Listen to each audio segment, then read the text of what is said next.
Provincial Saturday from Commonwealth Stadium. A champion will be crowned in this Tier 4 final between the W.R. Myers Rebels and the Sexsmith Sabres.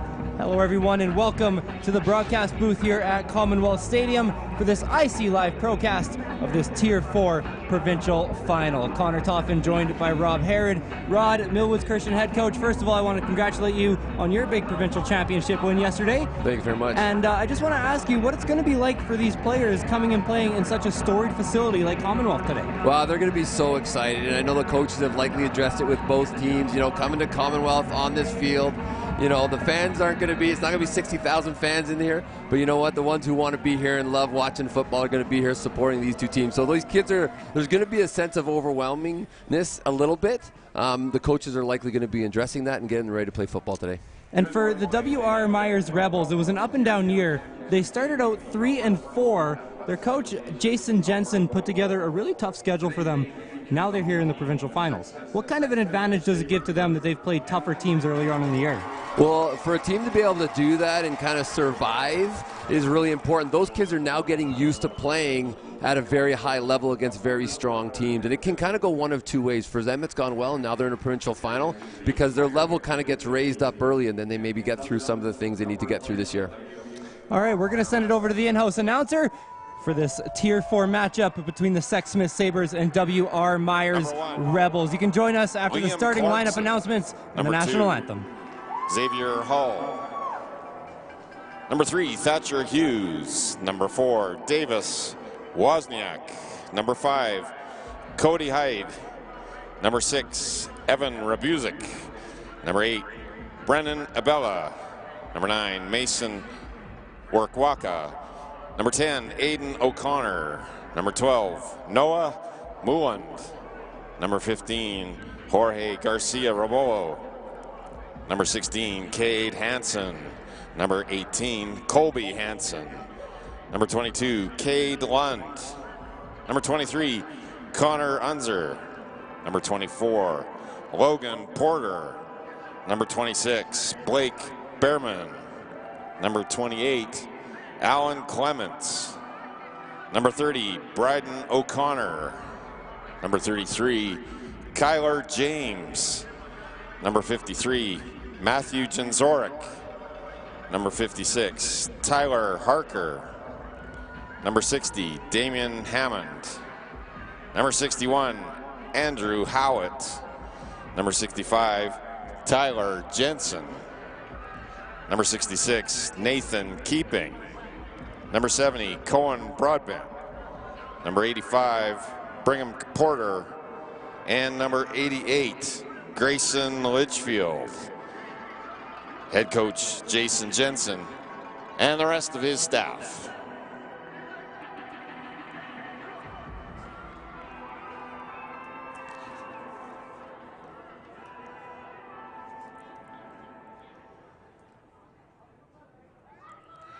And now introducing the players for the home team and your Northern Alberta champion, Sexsmith Sabres. Number 0, Shaden Young. Number 1, Keegan Meisner. Number 4, Taryn Anderson. Number 7, Garrett Ewan. Number 9, Reese Tomko. Number 10, Nate Oltmans. Number 11, Doug Atkin. Number 12, Caleb Cochran. Number 14, Kian Fournier. Number 15, Dacian Fournier. Number 16, Fraser Rycroft. Number 18, Eric Oltmans. Number 19, Chad Hollinger. Number 20, Dustin Bomer. Number 21, Ben Fuhr. Number 22, Ian Mackey. Number 30, Gavin Rugrock. Number 32, Caden Blaze. Number 33, Andrew Brothen. Number 34, Ian Lamenda. Number 41, Mason Bover. Number 43, Alexander Zilstra. Number 45, Riley McKay. Number 50, Nick Morris. Number 51, Brody Morris. Number 52, Ezra Scheidegger. Number 53, Nicholas Slade. Number 54, Cade Falzerano. Number 58, Jamie Rycroft. Number 60, Dustin Gerard. Number 62, Jacob DeVries. Number 63, Nathan Bouchard. Number 66, Cade Madden Grays. Number 68, Curtis Noble. Number 69, Reagan Gordley. Number 80, Bram Thickett. Number 81, Liam Breen. Number 83, Aiden Falzerano. Number 85, Keegan Dowell. And number 88, Myron Brown. And head coach James Watson and the rest of his staff.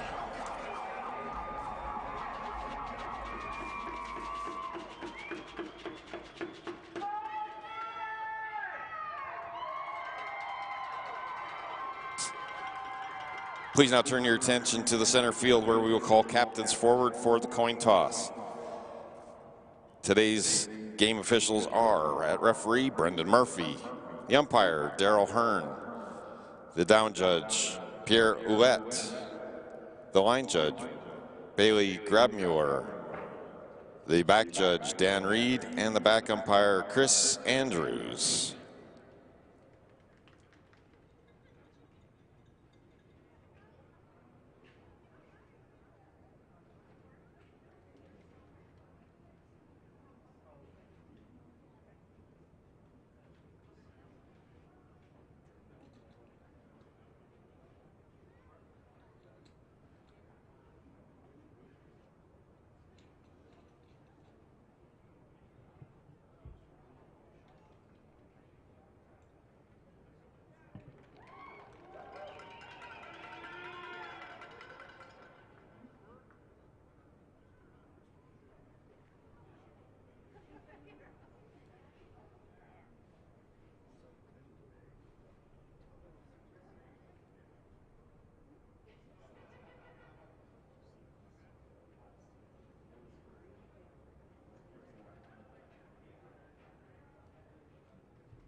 Ladies and gentlemen, at this time, we'd ask you to please rise, remove your hats and helmets for the reading of our treaty acknowledgement.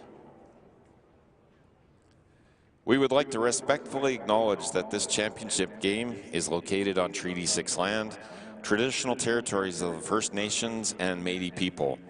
We would like to acknowledge all of the many First Nations, Métis and Inuit, who have walked upon and acted as stewards of this land for centuries, as well honor elders, the keepers of all, both past and present. And now the national anthem.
Tier 4 Finals, Commonwealth Stadium. Connor Toffin joined by Rob Harrod on this IC Live Procast.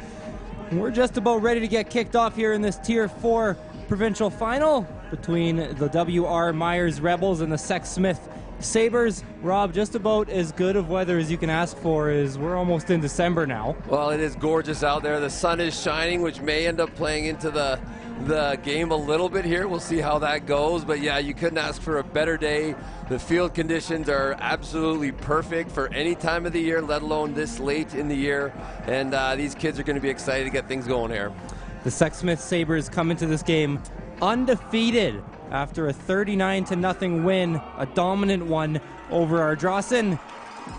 W.R. Myers Rebels, they beat Lethbridge in their South final, only by 17-14. They won against the Drumheller Titans with a game-winning field goal in the final seconds. So both of these teams with a little bit of a different path here to this final. Well, and it's going to be interesting to see how the adversity teams have faced in this season and how that impacts here, because I know, you'll see teams, and again, if you don't face adversity early in the season, it sometimes is a challenge to overcome later. And so we're going to see how that plays out for these two teams today. I'm sure they're both ready to go. The kids, to begin the game, we will have excited. the Rebels defending the north end zone, kicking to the Sabres defending the south zone, kicking off the Rebels, number 9. The Sabres will receive the ball first.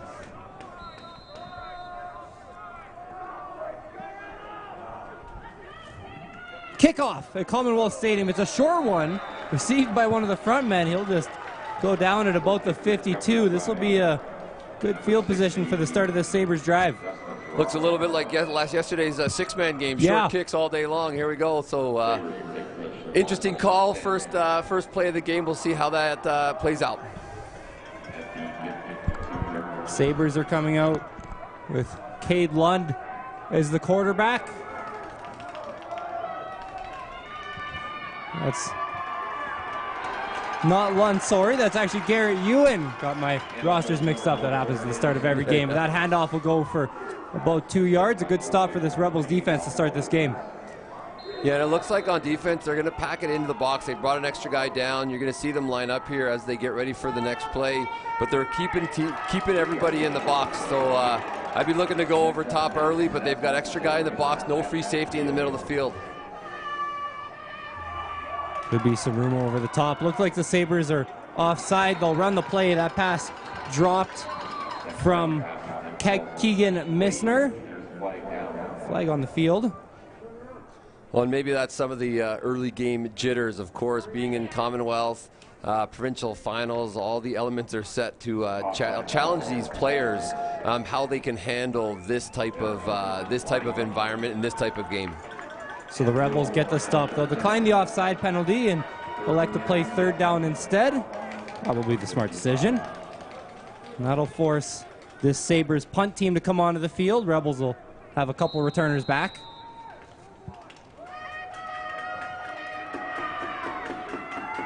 Seen a few blocked punts in some of our games yesterday. High snap. Punter has to back up to get it.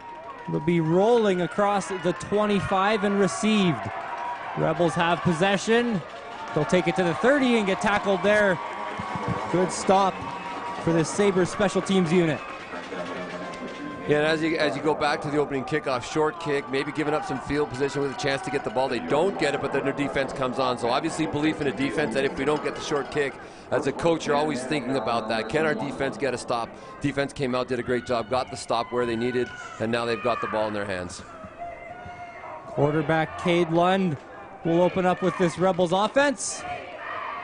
Head coach Jason Jensen said Caden is a leader and those kids will follow him to the end of the earth, and that all he wants is a gold medal.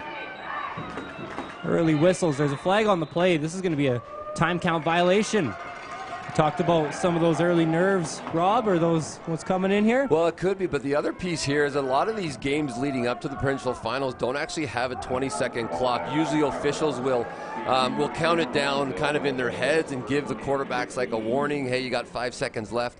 That doesn't happen. Now it's on the teams to actually watch that clock and make sure they don't get caught using too much time to get the play off. Cade Lund out of the shotgun. They'll fake the handoff and go over the middle of the field. It's caught.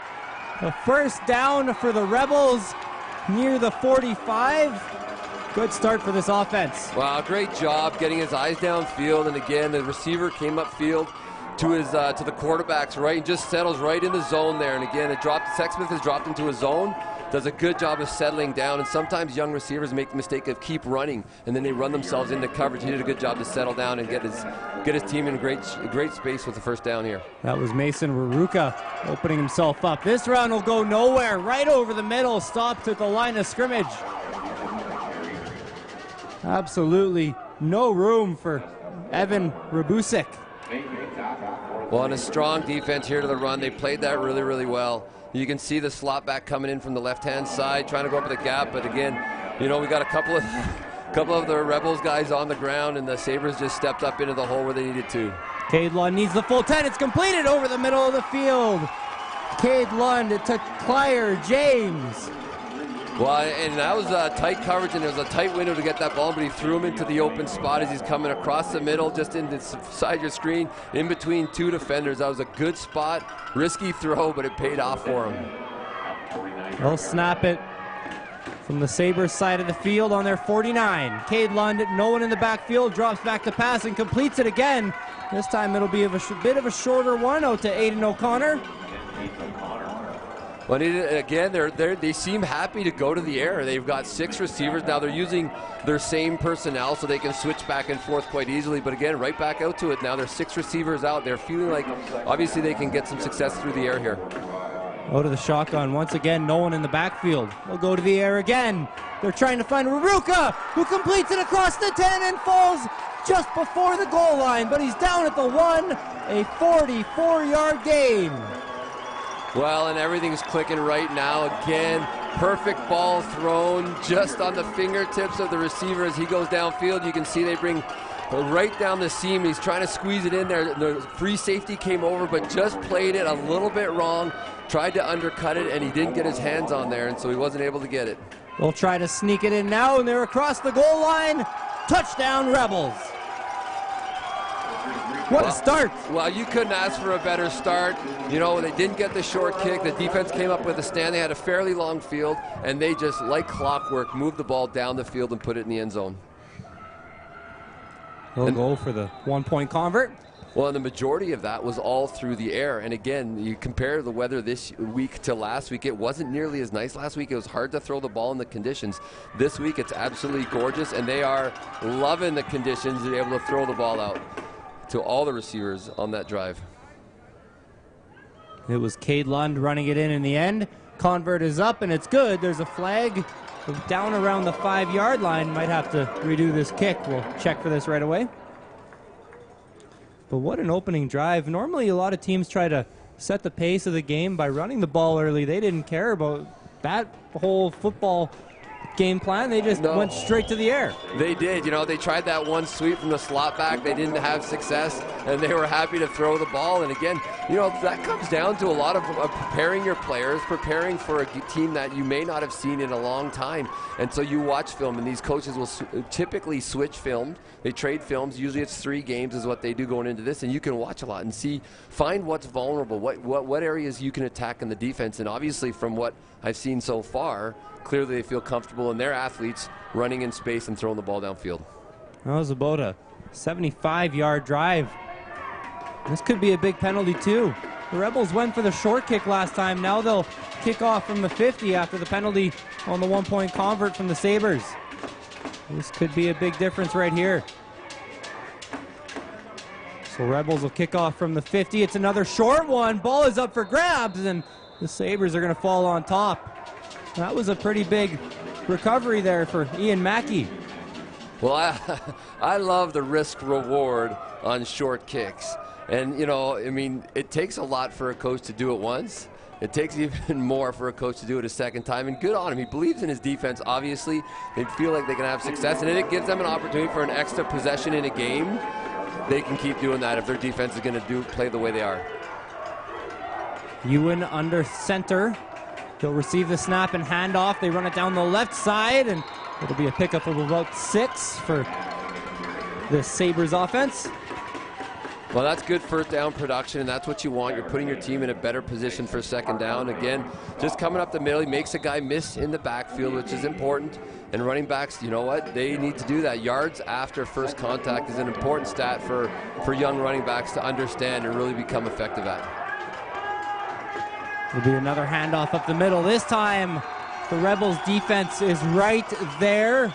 We'll see a 3rd and about 4. Interesting decision for the Sabres and head coach James Watson. It looks like he's switching out his unit, and he's going to have to punt this one away. And again, he's going to have to. I think he's going to have to open up the playbook a little bit. You know, they're relying on the run here early. And again, if that's the strength of their team, they got to believe they can get it done. But they haven't done it so far today. So they'll punt this one away. There is someone onside. The punt hangs up pretty high. It's a decent one. Great hang time, and this is going to be a no yards call here on the Sabres. The ball is out. Couldn't quite see who recovered. This is where that no yards could come into play as well. Well, I think the guy downfield, if I'm not mistaken, was actually the guy who was onside. So the flag may end up getting picked up, and the Sabres may end up with this ball. See here, so number 14, Kean Fournier, was onside. Yeah. So if he was the one lined up at no yards, this should be Sabres ball. It is, yeah. There's no flag, and he's the one that was onside, got the flag thrown, which isn't going to stand, and then he ripped the ball out as well, forced the fumble, and so that's a big play, first turnover of the game for the Sabres. So some special teams creativity early on. Advantage Sabres so far. Looking to cut into this 7-0 Rebels lead. Ewan drops back. He'll go to the right side, and that pass is dropped. A late flag well after the pass was thrown. This will be an interesting call. Looks like it's against the Rebels. It is going against the Rebels. Another break in their flavor. We'll see what they got to say. See if we can see anything. Looks like a roughing the passer maybe. Yeah, that's the signal we got. So yeah, another really, it was a mistake by the Rebels. You know, they got to be disciplined, and those penalties can be very costly in a game that with such importance. So a major penalty, 15-yard call. It'll line up the Sabres at the 30-yard line. Ewan drops back, he'll look left and fire left. Oh, nearly intercepted. It was right into the hands of Mason Ruruka, who had the 44-yard catch earlier. Almost had his second huge play of the game. Well, and they went back to that short little curl route. You'll see the two receivers, one breaks out, one curls up, but the defender jumped it, and it was right in his hands, as you had mentioned, just couldn't secure the ball. So opportunity missed. We'll see what they can do on second down here for Sexsmith. And a whistle here. No flags on the field. Might have had a timeout.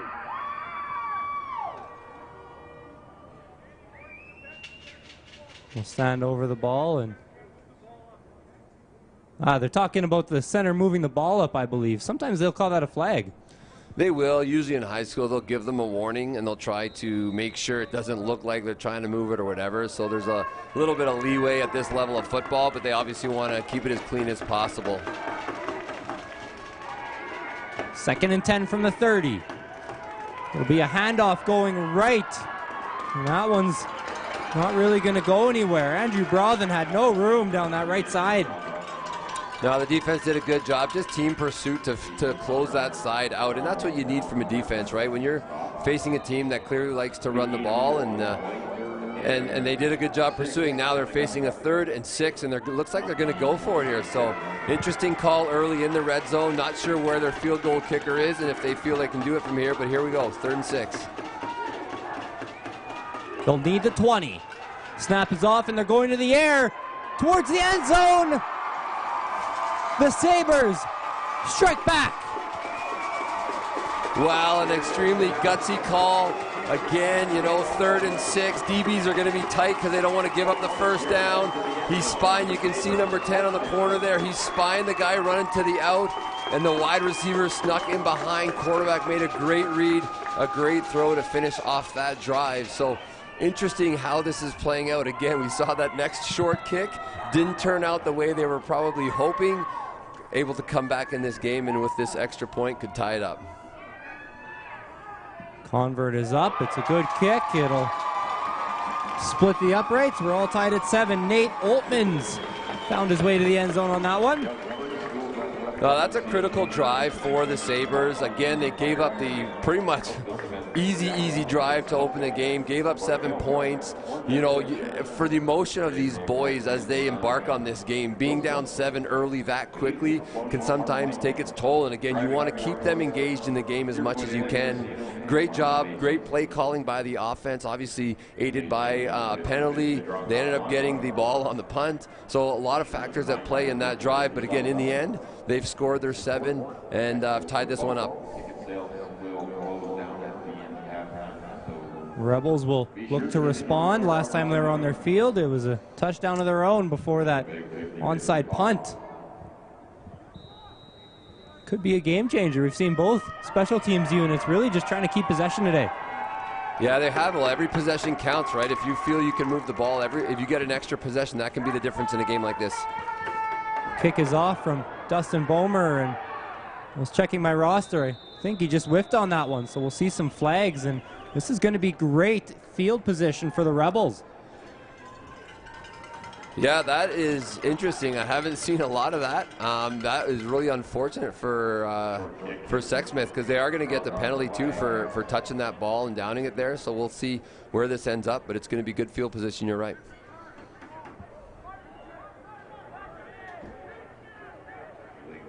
Ooh. Oh, might have been lucky there. They're calling illegal procedure on the Sabres. That's a good bounce because they'll get to redo the kick. Yeah, that is a great break for them that it was a procedure call, and I'm not even familiar with all the rules on what a procedure call would be, because short kicks that go short are still kicks. Yeah. Right? I mean, that's like a, you know, maybe, I'm not sure if he was trying a short kick or a bouncing kick, not wanting to keep it deep, but again, only costing them 5 yards and have a chance to do this again. Again, huge break for the Sabres. So they'll kick it off from the 40. They'll have a chance to redo that last kick. Kick is away.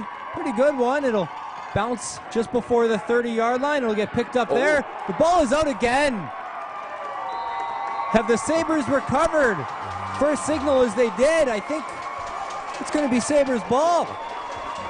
They have, and without being in the shoes of the returner down there, you don't know if that sun just over the south end of Commonwealth Stadium is playing into this, but they are staring right into the sun, and it looks like he just couldn't corral that ball as it bounced around there.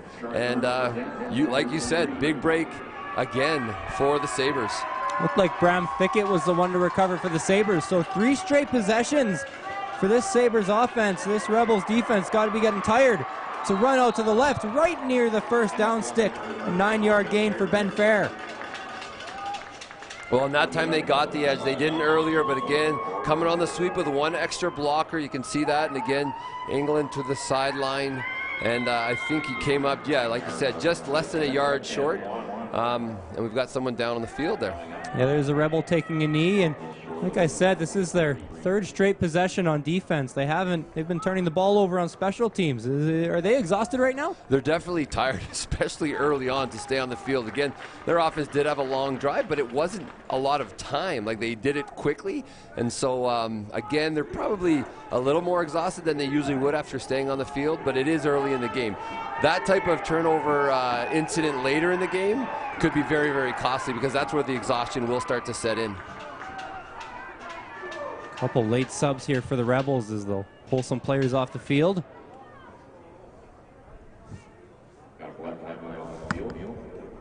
There's a blood timeout on the field. No major bleeding, but one of the Rebels, it was Tyson Harker. They got to bandage that up. So pretty entertaining start here. We actually had 3 classic games yesterday, Rob. Obviously your Millwoods Christian Royals winning the 1 p.m. game, the 6-man provincial championship, followed by the Cochrane Cobras taking down the Holy Rosary Raiders. That one was close all the way through, and the St. Joseph Celtics going undefeated on the season, beating the Holy Trinity Academy Knights. All 3 were great games. Even the St. Joseph's one, the score had a bit of separation, but Holy Trinity just wouldn't go away. They were all such great games, and it looks like we might be set up for another one here. Well, that's what you want in the provincial finals. You want the best teams are coming to play, you know, and today it happens to be at Commonwealth, and that is so exciting for the championships and close games down to the wire. I know some parents don't like it because their hearts don't stop, but it's great to watch good football this time of year in this facility. So as Harker was running back onto the field, his bandage fell off, so they'll sub in Cohen Broadbent. The Sabres are going to get this offense going again on a 2nd and 1. It's a handoff to the right side. There's a flag out, but tons of space for Dustin Bomer, who goes for the end zone. They'll mark him out at about the 3-yard line, but there's a flag sitting at the 25.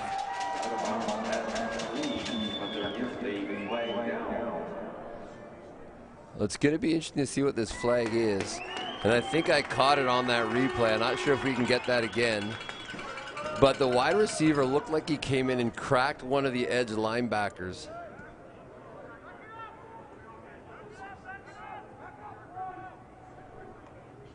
So they're going to back this up. It was a 2nd and 1. This will be a 15-yard penalty. Yeah, I think we saw it there right at the beginning. Number 1's coming in, and I mean, the refs got to call what they see, but it didn't look like he got him from behind. Because typically you're kind of watching, he kind of got him on the side, and when he falls on his back like that, there's enough of that, you know, getting him in front and blocking him in front to, you know, to justify a legal block. He wasn't looking, and he caught him without looking, but I think that's what they ended up calling, and we'll see what they can do here at 2nd and 15 or 16. That's a very different down and distance than they were earlier. So instead of 1st and goal at the 3, they're 2nd and 16 from the 39. What a difference. It'll be another handoff. They go down the right side, and the Rebels blow it up.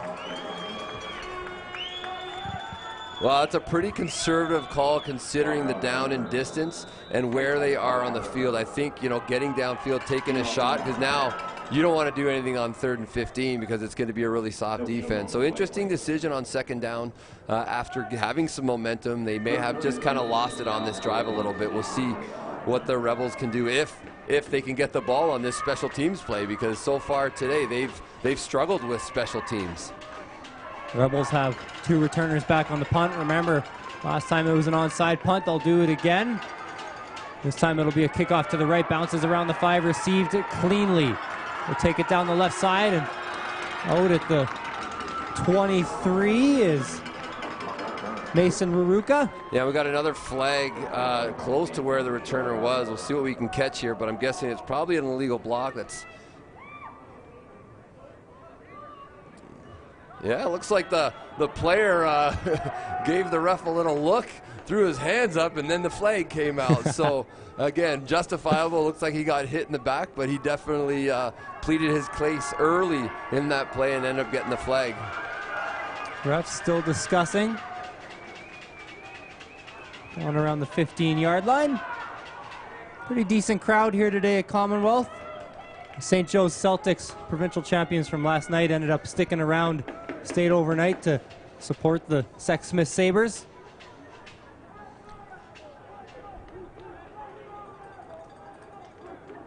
Well, penalty was declined. They'll put the ball down at the 24.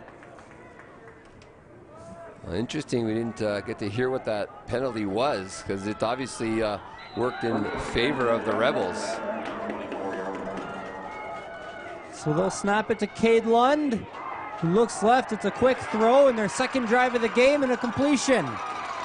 Cade Lund to James. It's been a dynamic duo so far. Yeah, Kyler James has turned out so far to be an impact player, again, out of the backfield, you know, in space, and he's a big body. He's a big body for a secondary to continually tackle, and we'll see how the secondary responds. It looks like he took a shot in the leg there. Maybe it's kept him down. We'll see. Hopefully he's up and back soon for the Rebels. They will need him in their offense. Now, something I noticed yesterday is a lot of these teams that have made their way to provincials, obviously, to get this far, you need to have some level of depth. But something we saw in a lot of the games yesterday was I'd only be calling 3 or 4 names in some of the games because they would just look to get the ball in their best playmakers' hands. For the Rebels today, it looks like they're going to spread it around a little more. Yeah, and you know what? That's what you want to see. You want to have the depth, but you know, when you are a small school, and in this case, we've got the kind of the smallest schools in the province playing 12-man. You know, your rosters aren't as, you know, even if you have the numbers, you've still got a lot of young players, and so there's only so many guys ready to play and excel at the high school level. You know, they're still in the young guys are still in development, and so you will tend to see that. Even, you know, you can look at all levels of football really, and you start to go, I mean, yeah, they spread around in the pros a little bit more, but there still are their key guys, and as that trickles down to smaller schools, you know, you want to build your program, you want to develop those young guys, but in a provincial final, you are going to lean on the guys that you know are getting the job done for you and can rise to the occasion that they're in. That's Logan Porter taking a knee as we still have James down on the field on the far sideline. Like I said, pretty good crowd today. You see right at the top of the screen, those guys in green, they're provincial champions. The Celtics last night, and Sexsmith being from the Grand Prairie area, they've been pretty vocal so far today. I'm sure they enjoyed the trip to Edmonton. It's always nice to come in and play at Commonwealth, of course, for these young guys, and you know, to come away with the win makes it that much more exciting. I'm sure if they hadn't won yesterday, they probably wouldn't be smiling, but they're going to be smiling for days and weeks now with the provincial title. The Mighty Peace Football League with 2 representatives in this high school provincials. A lot of success coming from those North divisions this year. And they love their football up there. I've spent some time up there working with young athletes, and they do love football. The kids love being involved in the game, and it's really good to see in some of these smaller towns and smaller places all over Alberta. And you know, the strength of football in Alberta is everywhere. You know, we talk about the southern teams and some of the strength that comes out of there. The big Calgary and Edmonton teams are always in the mix, and then you go to those smaller towns, and football is everywhere, and it's great to see the growth of it right now. So James not looking too great coming off the field, and this is going to be a big loss for the Rebels offense. Do want to take this opportunity with this bit of a break in the game to thank our platinum sponsors, Subway and Alberta Milk, as well as Morjex Insurance, Rayacom Print and Design, Wilson, Elite Promotional Marketing, Driving Force, Deerfoot Inn and Casino, as well as Marmot Basin. Well, and that injury isn't going to stop them from going with their 6 receiver set. They're going to be happy to go to the air here, likely. Once again, no one in the backfield for the Rebels. Lund will be all on his own in the shotgun. Pocket collapses right away. The Sabres are there. A sack for the whole D-line. Well, and it's an interesting defensive decision here. They bring 5, so they bring just as many as they have blockers. And when you go with an empty backfield, if you bring enough guys, and obviously we won some Sexsmith won some one-on-one battles there in the trenches, they were able to get to him before the receivers were open or the ball could come out, because receivers are running downfield. And you can see here by the defense is playing a deep zone. They're trying to keep everything underneath. Atkin and Fournier come together on the sack. There's a flag out. Pass is dropped by O'Connor. We'll check this flag. That one might have been a free play.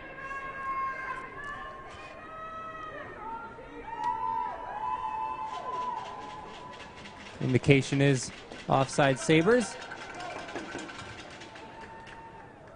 So they'll move it up 5 yards and redo it at about a 2nd and 10. Well, it's going to give them the 5 yards back that they lost on the sack, but they still only are 2nd down here now.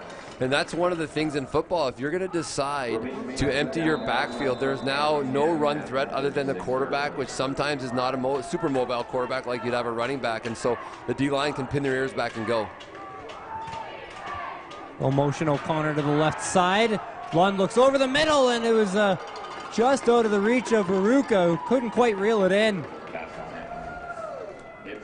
Well, and he's not going to be happy with that. It was right there. Looked like it was in his hands, and he just took his eyes. You can see the turn of his head just a little bit before that ball, or as that ball arrives. And, you know, one of the fundamental things we teach receivers is keep your eyes on the ball. And, you know, we'll train them, you know, when I'm coaching a receiver up at any level, watch the ball in and actually watch it into the tuck position. Once you make the reception, you've done a good job. Make sure that ball stays in there. So the Rebels have to punt it away. The snap was a bit high, and it was fumbled, and The Rebels are moving backwards. Brennan Abella had no room. It looks like Nathan Bouchard came in and ruined things for the Rebels. Well, once again, special teams is being probably the most impactful part of this game so far. You know, that's been a couple miscues, huge advantages to the Sabres right now. And after the Rebels captured the momentum early with that beautiful drive to start the game, they just have struggled to put things together. Now they're facing an injury to one of their key impact players, and now they're the Sexsmith Sabres are taking over in the red zone right here. Special teams. It's almost shocking we're in a tie game with 3 big special teams plays like that. Yeah, the Sabres really need to capitalize on this and get some points on the board from these turnovers. Ewan under center. They'll send both backs to the right, and they'll hand it to one of the receivers. It's Dustin Bomer, who's got some space. Down past the 5, and he'll get dragged down finally at the 3. What a run for Bomer. Well, taking advantage of the momentum, and again, sweep to the edge. They're just getting to the edge. You see the 2 blockers out in front. You see number 4 doing a great job. And then it's yards after contact. Two tackles that were missed. Clean tackles that could have been had to reduce that gain. Again, not happening there in the defense. First and goal from the 3. Rebels stack the box, and the Sabres are in. Sexsmith has taken the lead.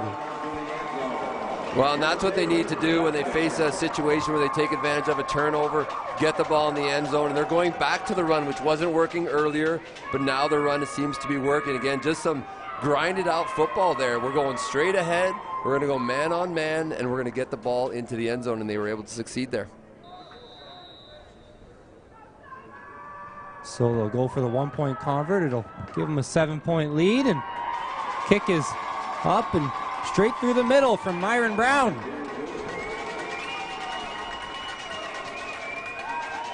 Well, it's a great job of facing some adversity early, responding. Sabres did a good job not letting momentum carry the Rebels through that first quarter, and they've done a really, really good job to get things done there.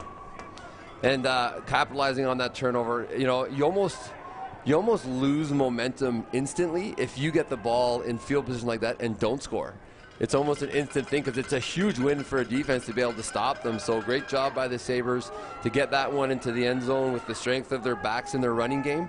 And we'll see. Special teams is going to be exciting today. So I'm not sure what to expect here, but I'm looking forward to it. Sometimes these kickoffs don't amount to much. It's just balled on and the 40-45, and the offenses come on the field, but you don't want to turn your eyes away from these plays today. Sabres will kick it off from their own 45. It's a bit of a short kick, bouncing towards the 45. The Sabres, looks like they have it again. They do have it once again. We're going to run a highlight package. It's going to be all special teams today. Great bouncing kick, a very hard ball to corral on the ground when it's bouncing around, and sure enough, Sexsmith comes away with it. Bram Thicket fell on top of it, and this is obviously a huge problem for the Rebels right now. If you're head coach Jason Jensen, what do you do? Well, you got to bring your guys in and you got to get them regrouped. You got to get them refocused because they are definitely rattled at this point in time and almost feeling the pressure. I think we're going to have a procedure on the Sabres here, but I mean, the pressure is now on them. They've given up the ball on their own end. No one seems to be able to kick deep and cover a kick right now. So they just got to refocus. And what you talked about it, the defense is back on the field. You know, they are going to be tired, and now that they've been on the field, that run game, Sexsmith is getting that going early on. Those Hoggies are going to get tired. They're big bodies, but they're strong. But you can't keep them on the field. You got to give them a break, and they're not getting that break yet. So Sexsmith takes over. This Rebels offense has only touched the ball twice. There's a bit of a fumble from Ewan there. He goes downfield, couldn't quite find the connection with Ben Fair. Well, and that's where we're seeing there's no free safety in the middle of the field, so they're trying to attack the middle of the field. He's got a little post route, and unfortunately threw it a little bit behind him. If he would have led him to the left hash mark, I think he may have had a touchdown there, but he just missed on the throw. And again, you mentioned the fumble. He kind of stumbled a little bit going back. That could be playing on turf for the first time in a while, but Fortunately, it fell incomplete. They can live to see second down. It'll be a handoff to the right. There's a flag out in the secondary, but bursting free with some space was Andrew Brothen. We're going to have to check this flag.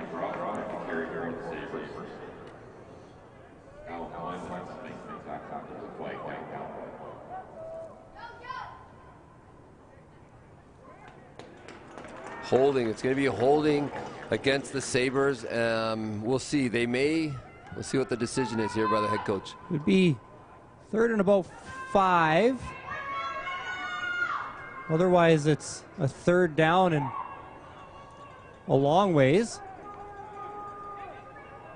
Yeah, I think they've accepted the penalty, so they're going back another 10, so it's now going to be 2nd and 25, and so that could be a field position decision, right? Not putting their offense right in the shadows of their goal after a punt. I mean, we'll see if the Sabres have a 2nd and 25 play in their playbook. I know when many coaches try to develop something like that, but it's really hard. We'll see what the defense does. And interesting enough, the Rebels are deciding to play with no free safety here either, so that could be a little risky decision here. Snap is off. It's a pitch to the right. And there is no room. Tripped up just over midfield. Nothing there for Ben Fair.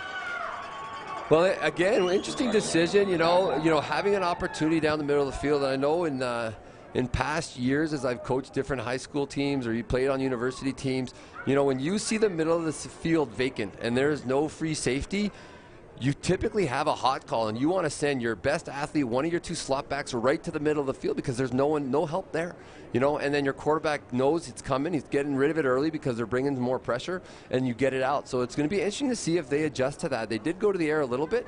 Now they've kind of gone back to the run. So it seems like it's one or the other right now for Sexsmith, and I think if they have a balance and they can mix it up and take advantage of what they're seeing from the Rebels defense, they may be able to attack them in areas where they may be vulnerable.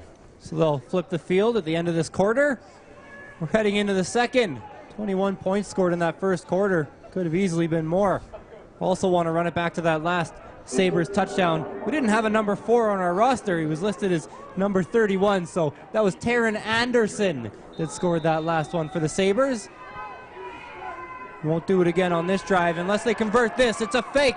They'll run it to the left and absolutely no space. Dustin Bomer ran it, lined up as the punter, and what a stop for Alan Clements and this Rebels special teams unit.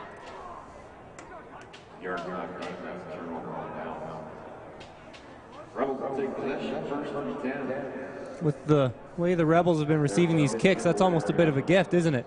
It really is. You know, I'm surprised, but again, they ran that punt fake with an option guy, and the running back could have pitched it to the next guy, and they had an outside blocker, so it could have happened there for them. It was 3rd and a mile. It was the right field position to do it, though, and Lund will get the ball in his hands, throw it down across the 50. It'll be a completion to O'Connor. And WR Myers happy to stay with that 6 receiver set. Just throw the ball. They believe in their quarterback. He's putting the ball on the money so far today. We'll see if he can continue this drive with a 3rd or a 2nd and 3. Very manageable 2nd down. They can go to the ground, they can go to the air, but we got no one in the backfield. So we'll snap it to Lund, who looks to take it himself. And he'll get dragged down, met in the backfield by Doug Atkin, who comes up with the huge sack. Well, and what Sexsmith is doing here is they are dropping everybody into coverage. They're bringing 5 and dropping everybody else, and they're beating the offensive lineman man on man, and they're just not sorting out who they need to block, and you can see that's putting the pressure on now. The quarterback needs to know if they're bringing the house and everyone's in a zone, there's going to be holes in the zone. He's got to get it out early and get it to those guys. Pass complete over the middle of the field. It's Waruka down across the 25. But there's 2 flags on the field. Flags have absolutely littered the gridiron today, and this one might be coming back.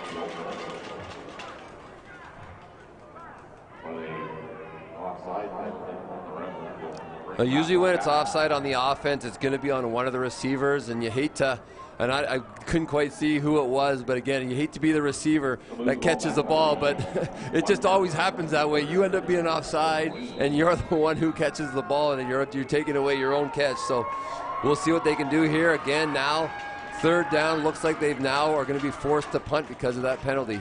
Rebels had their defense on the field, or Sabres rather had their defense on the field, so they'll have to switch formations and send Dustin Bomer back as the return man. Punt is away. Good hang time on that one. It'll bounce down to the 25 and past Bomer. He's got to run back for it. And this isn't going to be too big of a return. Some of the best special teams plays we've seen today from the Rebels. That was actually executed on both sides. The punt got off clean, and then the returner ended up getting it, got a couple yards on his return. Didn't field in the air, but it almost looked like he was hesitant to get under that, which again, I mean, that's a high-pressure situation if you're trying to field a punt from the air. Well, and the sun is pretty low today. We can't quite see it from the broadcast booth, but that could be playing into it as well. So the Sabres will snap it from their own 28. Ewan will fake the pitch and hand it off up the middle, and once again, nowhere to go, this Rebels D-line. They're run stoppers. You can see here right up the middle, and again, you could kind of catch a couple of the old linemen not knowing who they're going to and who they're blocking. And again, when you don't know, and if you have to think after the ball is snapped, you're putting yourself in a position where you just can't be the athlete that you are, and that sometimes they get caught. It'll be a gain off 3 after the tackle from Matthew Gensarek. They'll go to the air over the middle of the field. It's a catch, and oh my goodness, there's flags absolutely everywhere, but Ben Fair picks up the first. This is going to be in the area of a face mask. Yeah, it was a violent face mask too, and we're going to see it here. As he catches it, it's right on his face mask. The head comes back, and so big play. Not only the reception, but also the extra yards after the penalty is going to really swing the field here. They'll get the face mask on Cody Hyde. Didn't look like a intentional play, just one of those things where you let up a reception and you're trying to get that guy down. Well, and you're coming over the top, right? You're coming over the top as a receiver. He was on his back, and you're just grabbing whatever you get. Unfortunately, he was high on him because he's trying to get that ball out too. Ended up getting the face mask. And sometimes it's literally like your finger gets caught on the edge of it, or your thumb comes through and turns it. So that'll move the ball to the Rebels 48. Sabres once again in plus territory. Here's an interception. It's Waruka again. Offense, defense, he's everywhere. There is a flag in the backfield, and the initial indication is actually that it's against the Rebels. I think it may be another late hit on the quarterback. And looking at the secondary, we talked about that the middle of the field is wide open. This one, he puts on a little bit of a rope and he undercuts it. If he puts air on that, he's walking it in. What do you think about that penalty call, though? I don't know if we can get another view from the uncut camera here. There wasn't a ton of contact there, so they'll get Nathan Keeping on the roughing the passer. That was, so they do get Keeping on the late hit on the quarterback. It's going to be a handoff to Anderson. Picks up about half the yardage he needs for a first. Oh, there's our great shot there. Good first down production, and that's what you want. And again, they're in a field position now. They're probably playing 3-down football, so if they can, avoid a penalty, avoid a negative play here, they've got 2 good shots to keep this drive alive and get some more points on the board. This one's going nowhere. Caden Blaze met in the backfield. Well, and that ball came out late, and ball security in this cold weather is always going to be a concern. As the game goes on, they do rotate footballs in, but the football tends to get colder and colder. It's a little bit harder to hold on to, and so they're turnovers, obviously, through special teams right now has played a big part. We're going to want to make sure these running backs hold on to the ball in contact real well today, unless they want to get a turnover here. So 3rd and 4, far into Rebels territory. They're going to go for it. Ewan looking to the right side and just past the diving arms of Andrew Brothen. It'll be a turnover on downs. So with the yard line that will be a turnover on downs, Rebels will take possession first and 10. At So even after the roughing the passer that negated the interception, the Rebels will get it back in about the same spot. 7.5 minutes left here to play in the second quarter, and this Tier 4 provincial final from Commonwealth Stadium. Sexsmith has the 14-7 lead. Lund, he'll roll right, feeling tons of pressure, goes down the right side, and just a little bit underthrown. O'Connor couldn't quite get back to it. Yeah, trying to squeeze it in there a little bit high. You know, he's going to want to bring that down. And again, on the run, a little bit harder. And you can see there, he's kind of going backwards.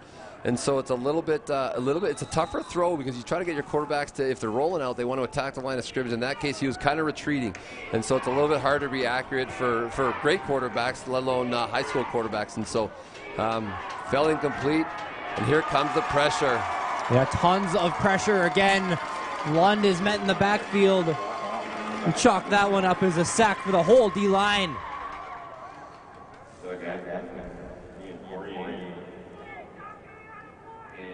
Everyone broke through. Well, and they line up with different guys, and you could see they had 4 D linemen and linebackers in different gaps, and so the offensive line of the Rebels are trying to figure out who are going to pick up, and then they only bring 4. Sometimes they bring 5, and so they're keeping them guessing, and so if they drop into coverage, the quick throw's gone, and then the defensive linemen are getting pressure, even if it's 4 on that last case. Punt is away. It'll bounce out at the 52-yard line. This Sabres offense is going to get another crack at extending their lead. Well, in great field position, probably maybe the best they've started today, so that's really good for them. Again, they're going to have to be creative. They're going to have to be on point with their passing downfield because I think there's a way they can expose the middle of the field and attack it with their passing game. They just got to make the right throw. This feels like one of those big drives going into halftime. If the Rebels don't get a stop here, it could be a 14-point deficit with not a lot of time for their offense to score more going into the half. It'll be a pitch to the right. The Rebels meet him in the backfield, but they'll break through first contact. It's a big gain for Ben Fair, who's still going and finally pushed out at the 33. Well, first, second, and third contact, and you know, there's a lot of Rebels defenders, and again, now the fatigue may be playing a part that we've talked about earlier, and again, so there's one missed tackle, there's a second missed tackle, and here comes another missed tackle. That's 3, and he just keeps going. 4 missed tackles. I mean, that's 4 broken tackles by a running back, and your defense cannot allow that to happen. And off to Anderson. This time, much better by the Rebels defense. It'll only be a gain of about 2. Well, that's a good way to respond for the defense, you know, giving up a good run. And if a team comes into a game and they can pound the ball and wear down the defense, that becomes a huge factor in the second half as the game wears on. And so, you know, the Rebels are really going to have to dig deep to try to get out of this half, limit the points here given up in the last bit here. Flags everywhere. This snap's not going to get off. Sabres are going to back it up 5 yards. This will be a 2nd and 13.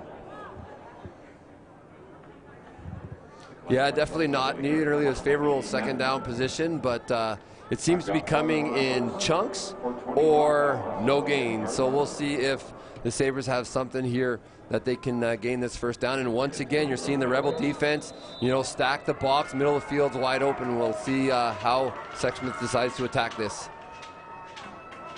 Another pitch to the right. Anderson met in the backfield.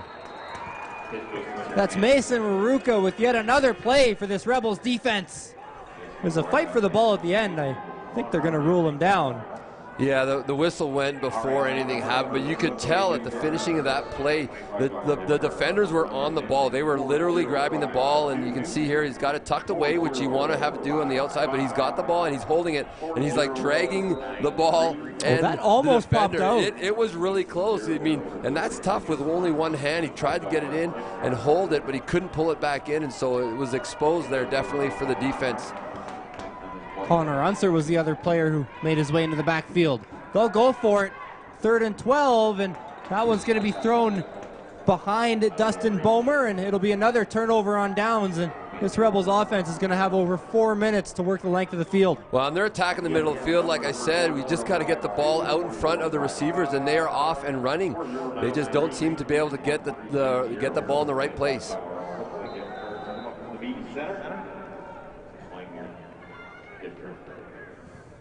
We'll want to pick up all 76 yards on this drive. It's a fake handoff and a pitch, and oh my goodness, what a hit. Fournier was right there. Well, and they read that perfectly and played it perfectly in the backfield. Outside edge guy comes off, maintains his contain, and sees it coming right to him. Mason Waruka, who just had a couple tackles on defense and some big plays on both sides of the ball today. As a coach, when you know you got a two-way player, right, and he's making plays like this, he's covering their fastest receiver, and he's also your best receiver. Does that ever factor into your play calling, knowing that that guy might be a little tired? You know, it definitely does, but if it's their best player, you're not necessarily going to want to try to attack him. But if you can get, fresh legs against someone like that, there's the opportunity there. You're gonna watch your matchups, and they've studied film, they know what they're going against, and so they're gonna very carefully attack situations like that. 2nd and 14. This Sabres defense has been so good in the second quarter. Lund, it'll be a screen pass to the right. They shed a tackle and tackled around the line of scrimmage. Not too big of a gain there for O'Connor. Yeah, just getting it out into your playmaker's hands, seeing if he can make a guy miss. He does make one, but the team defense and the team pursuit just came in and finished that off. He didn't have the speed to get to the edge, as I'm sure he was anticipating he would like to. 3rd and 12, sorry. And this is a big play right here. I mean, if they don't get a good punt off, they're giving the ball right back to Sexsmith with plenty of time to get down the field and score. They weren't able to get much time off the clock or move the ball there. Punt is away cleanly. It's a low line drive punt that'll bounce out around the 55. That thing was a better spiral than most of what the Elks threw here this year. Yeah, that was a nice spiral. And again, obviously no gain is good, but they didn't gain a ton of field position. And that's the situation with these two coaches, definitely willing and able to go for it on 3rd down. What they chose to do on 2nd down on that last drive, instead of trying to get half of it back and then maybe give them a chance on 3rd down, they went for a little bit more, didn't get it, they had to punt, and they didn't really gain a lot of field position. So maybe thinking differently next time they're facing a situation like that. Under center, Ewan fires over the middle. It's deflected. What a play from Cody Hyde.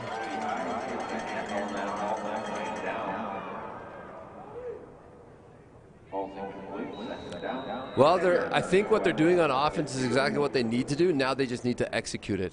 And all it's going to take is one good throw down the middle, and that could be enough. And you can see the adjustment already being made by the Rebels. They now have a free safety in the middle to take that away. Obviously, they've seen the same thing we're seeing up here.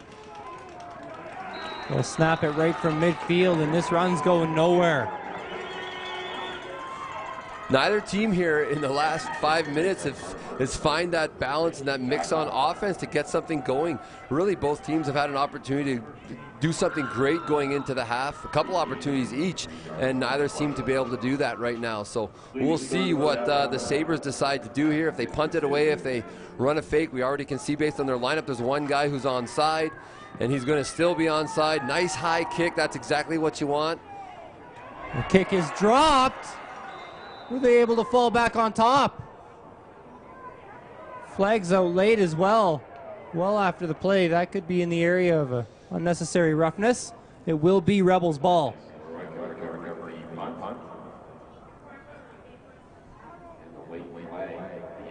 The sun's in the other direction, so that wouldn't have been a problem there. No, high punts are really difficult to field, and they're kind of floating in the air.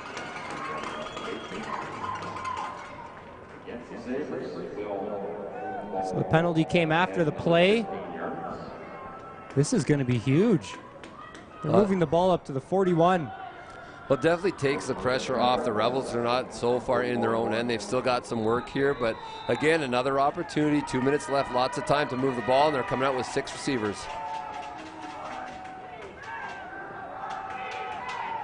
Over the middle, this one's picked off.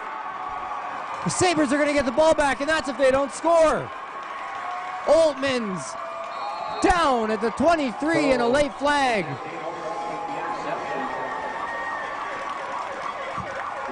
Well, that's 2 plays in a row. We've seen penalties. That's gonna or a couple, 2 drives in a row at the end of the drive, and just unnecessary. You know, you're just giving Sexsmith one more reason and a little bit less yards to get into the end zone there.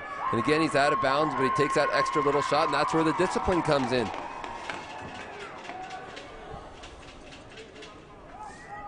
Oltman's been big so far for the Sabres unit in their quest for a Tier 4 provincial championship. A bit of a late and high hit there. Might have been a bit of frustration from Grayson Litchfield. Yeah, a couple steps out of bounds. They've got to lay off on that, and now we'll see. This defense has got some stops in them. We'll see if they can do it again here. 1st and goal from the 7. Couple backs and a couple receivers to either side. They're going to hand it to Anderson, who's slowed down at the 5. Good first down for the Rebels.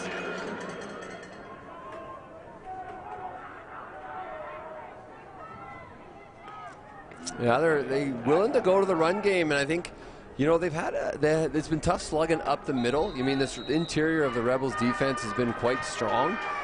Interesting that I'm sure they'll go in for it on all 3 downs. They got 2 more cracks out of here. We'll see if they choose to go run or throw.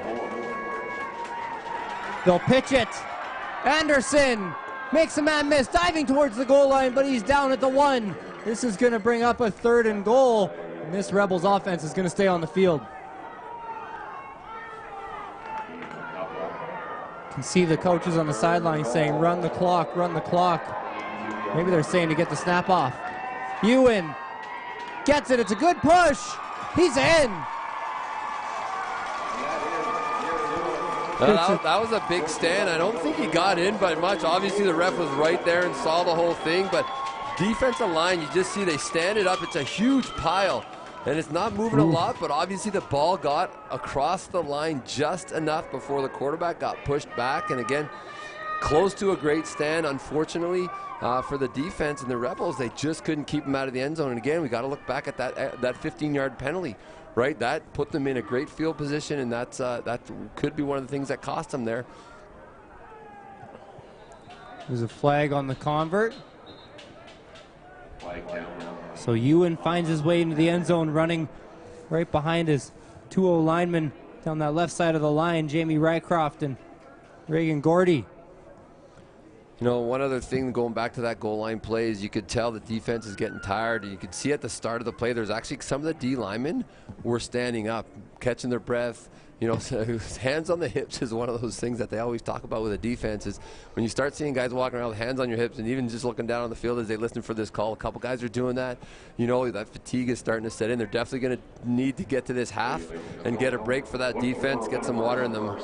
But, that was definitely a sign of that goal line stand. You get an interior D lineman standing up on the snap of the ball, that it's not going to go well for you.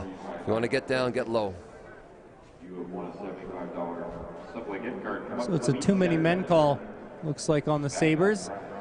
And before that touchdown play as well, I looked over at that Sabres sideline, and James Watson was looking like a third base coach, giving him the big windmill, saying, get the play off, get the play off. And I think they caught the Rebels a little off guard. So they'll redo the convert. Kick is up, and another flag. Special teams continues to be an adventure all day today. Yeah, and most of these flags that we're seeing today are coming right at the snap. Yeah. It's been an issue for both sides so far today. So many offsides, so many procedures. It's going to be another one against the Sabres. They're going to probably redo the convert again. Well, these converts can come into play at the end of these games in a close back and forth game. And, you know, we saw that in close games yesterday, that all these points, singles or field goals, are playing into these games in the end. And so, interesting decision, because with a couple penalties like that, and again, it's all going to be on the kickoff, so that's putting their offense in a better position. But even just watching the kicking here, I wouldn't say it's super well done, in a sense that the kick isn't solid and it's not going through. They're having a tough time. So you think they could be kicking now from the 20-yard line right now if they would have taken those 2 penalties. We'll see if they can convert this. So Myron Brown with his 3rd try. This one will go through as well. So Brown 3 for 3, all for 1 point. Yeah, he's getting his leg warm for sure. So that last one was definitely the most solid contact he's had. So good job there converting, especially after I talked about him. So stepping up and making the kick, which is what he needs to do. So 21-7. It's great opportunity for the Sabres going into the half. Now we'll see if their defense can get a stop and take this lead into the half for the break. Now that's got to be tough for a kicker, right? You make the field goal, penalty, you make it again, penalty. You know, I think at some point it just becomes so routine. You know, it really depends on the mentality of the kicker, how much he's done. You know, as long as he's staying warm and going on the sideline, it's almost like it's like a warm-up. He's like, okay, it's like a golf swing. You know, your first golf swing, you end in the bush. You take a second shot, it's always down the fairway, right? So again, if he can get to the second and third shots, usually he's just dialed it right in. In that case, it was his best kick of the 3, all of them going in, but again, all for 1 point. I don't know who you're golfing with, but it's obviously not me. That's first, second, all the way to about the 70th stroke, all into the bush. If we see the green, we're lucky. It's another fumble off the kick return, and this one's going to just be fallen on by Xavier Hull, and probably the smart play there. Yeah, definitely. You don't want to give up another turnover. And again, the kicks are not deep, and they're hitting the ground. And once a kick hits the ground, that ball can go any which direction. A little bit harder to field. Good job of securing the ball. And with 1:28 left, it's going to be interesting. The Rebels like to throw the ball. Incomplete pass will stop the clock. If they don't get a first down, Sexsmith may have another chance to get more points. Lund looking left, feels the pressure to flush him out of the pocket, and that pass is going to go off the arms of his receiver. And this is because 2nd and long, and exactly what you talked about. If the Sabres defense can get another stop, they're going to get the ball back in good field position. So what the Rebels tried to do is bring a 4th guy over to attack a zone. So when a team plays a zone on defense, you typically aren't rotating at this level. Some teams will rotate and play zone with extra guys on certain sides. They didn't rotate anybody over, but the flat defender saw the flat route coming, and the quarterback had to pull it down, and then he just scrambled and tried to get it away. Big down. One fires right over the head of one receiver and into the hands of another. Well, what a great catch. Strong hands. He had to go up. It's a contested ball. Does a great job of squeezing it in the air, taking on the contact. You can see here, right on him. Great job of securing the ball, getting down. And like you said, that was a huge play. They don't get that. They're giving the ball back right away. Now, clock's running a little bit. Now they can kind of go a little bit more aggressive. And see if they can get some points back here before the half. Not so sure he was actually looking for Ruruka there. That wide receiver under him was so open. One's going to take off. Pocket collapsed immediately, and this is one of those plays where you almost want to call it a bigger gain than the 1 yard it is, because he was contacted about 5 yards into the backfield. Injured Sabre on the play. Well, the defense collapses on the scramble pretty quickly, negates a huge run. You can see 2 bodies coming towards him, and just almost looks like he got kind of run over, and his head got hit with either a shoulder or a helmet from the 2 guys coming towards him. It looks like Keegan Missner on the ground for the Sabres defense. He hasn't moved around too much. Hope he's okay. It's been a long season for some of these teams. I mean, we're in double-digit games for a lot of these guys now, and some of these players have played on both sides of the ball all these games. And I think something that fans don't understand is some of these teams run physical practices still. And you're not just getting beat up in your 1 game a week. You're practicing all week as well, right? Well, it's a grind to go this long for these players. Like a lot of these players, like you said, they don't play 10, 11, 12 games in a year. It's a lot shorter these seasons typically, and so it is a physical grind for these players. You get to the final, and often that is the difference in the game, is who can withstand that grind right to the end. And so, you know, we've seen it throughout the weekend. You know, guys getting injured, taking its toll, and playing in cold weather doesn't help for sure, which we've seen over the last couple of weeks. Not horrible, but definitely still cold. Flags on the snap again. More flags coming out, and you know that's what they're dealing with. You know, and unless you've played the game, you know, it's hard to understand that and really experience that, because you think, hey, they got a week in between. You know, and you see other sports, and you know, baseball, they're playing every, you know, three days in a row. Basketball's playing lots, even hockey, which is a physical game. Lots of games going on. Physical. It's just that high impact stuff on their body, and they need that time to recover. And so it's really important to manage the health of your players at this point in time in a season. Snap is off. No flags on this one. They'll look left to Abella. It's a good pickup. They get a decent chunk of that yardage back, but this is going to bring up a third down.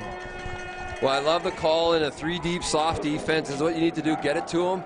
Get to space. Great job of getting a very manageable third down here. It's a situation where, you know, a turnover won't necessarily give up points. They definitely can go for it and see if they can get some points and try to get back into this one. They need 5 yards. That's the Sabres 51. They'll fake the handoff. It's a pass. Going deep. Jump ball, and it's picked off. Nate Oltmans with his second interception of the game, and he's got a big return. And Cade Lund able to stick with them. Maybe prevents a touchdown with 17 seconds left, but a huge play for the Sabres defense. Well, and he had a guy open deep, but the pressure got to the quarterback, and he couldn't step in and follow through on his throw, so the ball hung up, and the Sabres were able to jump on that. Now, here's the interesting thing about this whole play. It's third down. A knockdown there probably gives them 10 more seconds to move the ball down the field. Great to get an interception. Right. Great return to get 5 extra yards from where they would have had the ball, but they also lost probably 2 plays for their offense. So, again, thinking all that through, great job, great defensive play to eliminate any type of score, giving themselves at least 3 plays. If the clock is managed well, maybe an extra one, but we'll see if they can get it down, take a couple shots downfield. Maybe they extend this lead by a little bit here. Nate Oltman's down, and this would be a huge loss for the Sabres. Lucky for them, he's going to be going into halftime. Now, the other argument about that interception is, I've heard coaches say before, too, that if you're a playmaker and you got a chance to pick off the ball, like if Cade Lund doesn't make the tackle there, he might be in for 6. Yeah, and it can go either way. Right. You know, and that's the thing is, and the kid's probably not thinking, okay, where are we for sure? You know, let's secure this. We don't want to give up points. That's what his mindset, and he did a great job of securing that ball and breaking on it. So another chance here for the Sabres offense. That pass batted down in the secondary. Cody Hyde has been so good back there today for the Rebels. Well, they continue to attack the middle of the field, and that's where they want to attack, but they just got to lead them out. The defenders of the Rebels are staying with them, and they're making plays when the ball is thrown, and that's what they need to do, and they obviously feel confident in that. Because if you saw earlier, they did throw a free safety out there. In this case, they didn't have a free safety. Right here, we got 1-on-1 to the left side, and we got 3 to the right. Sabres looking for a big play. They'll go over the middle. This one's picked off, and what a tackle! But look at who it is. No surprise, it's Cody Hyde again. Well, a good little fundamental tackle for an offensive player, but take a look at this. He picks this off. If this tackle isn't made, it's likely a touchdown going the other way. And so interesting, these teams, no one wants to captivate the opportunity right now. Again, Rebels, I'm guessing either will take a knee or take a shot, one of the two here. You know, hopefully something going on. They can do a trick play, something, maybe get themselves in the end zone. Dustin Bomer just saved a touchdown. We'll see what the Sabres have drawn up. They got 4 receivers to the left, and there's a flag. I wonder if this is a free play. Lund rolls left, and he's just going to run out of bounds. He saw nothing, so he's dragged down late, too. Rebels fans want a penalty. That hit was a good 5 yards out of bounds. Yeah, those are tough ones to call either way. I mean, he's got him wrapped up in bounds, and he's kind of dragging him as he goes out of bounds. And so as a defender, it's really hard. Once you've wrapped him up, like he's sold out on him. He's not really, you know, like he doesn't know necessarily where he is. And So those are tough calls to make, because it's not like he started the contact out of bounds. The contact was started, the tackle was started in the field of play, and he just finished his tackle, which you want players doing. So again, that's a tough one to call either way, but again, we got 1st and 5. Rebels need 65 yards. Pass will fall incomplete, and that's going to bring an end to an entertaining first half here from Commonwealth Stadium. The Sexsmith Sabres, they let up a touchdown early, but since then their defense has been as good as we've seen from anyone all weekend. Going into the locker room, the Sabres have a 21-7 lead. Join us in about 14 minutes for what should be a great second half of football. Mitchell High School football.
Welcome back to Commonwealth Stadium for this Tier 4 provincial matchup between the Sexsmith Sabres and the W.R. Myers Rebels. Connor Toffin joined by Rob Herod on this IC Live Procast. Sabres with a 21-7 lead after a first half where, really looking at the stat sheet, not a lot of differences. The total yards only separated by 1, but a huge difference in the turnover column. Yeah, and that's where the big difference comes in. Give you a few numbers. Garrett Ewan was 2 for 10 for 44 yards, 1 pick, 1 touchdown. Cade Lund, 10 for 16, 126 yards, longest of 44 with 2 interceptions.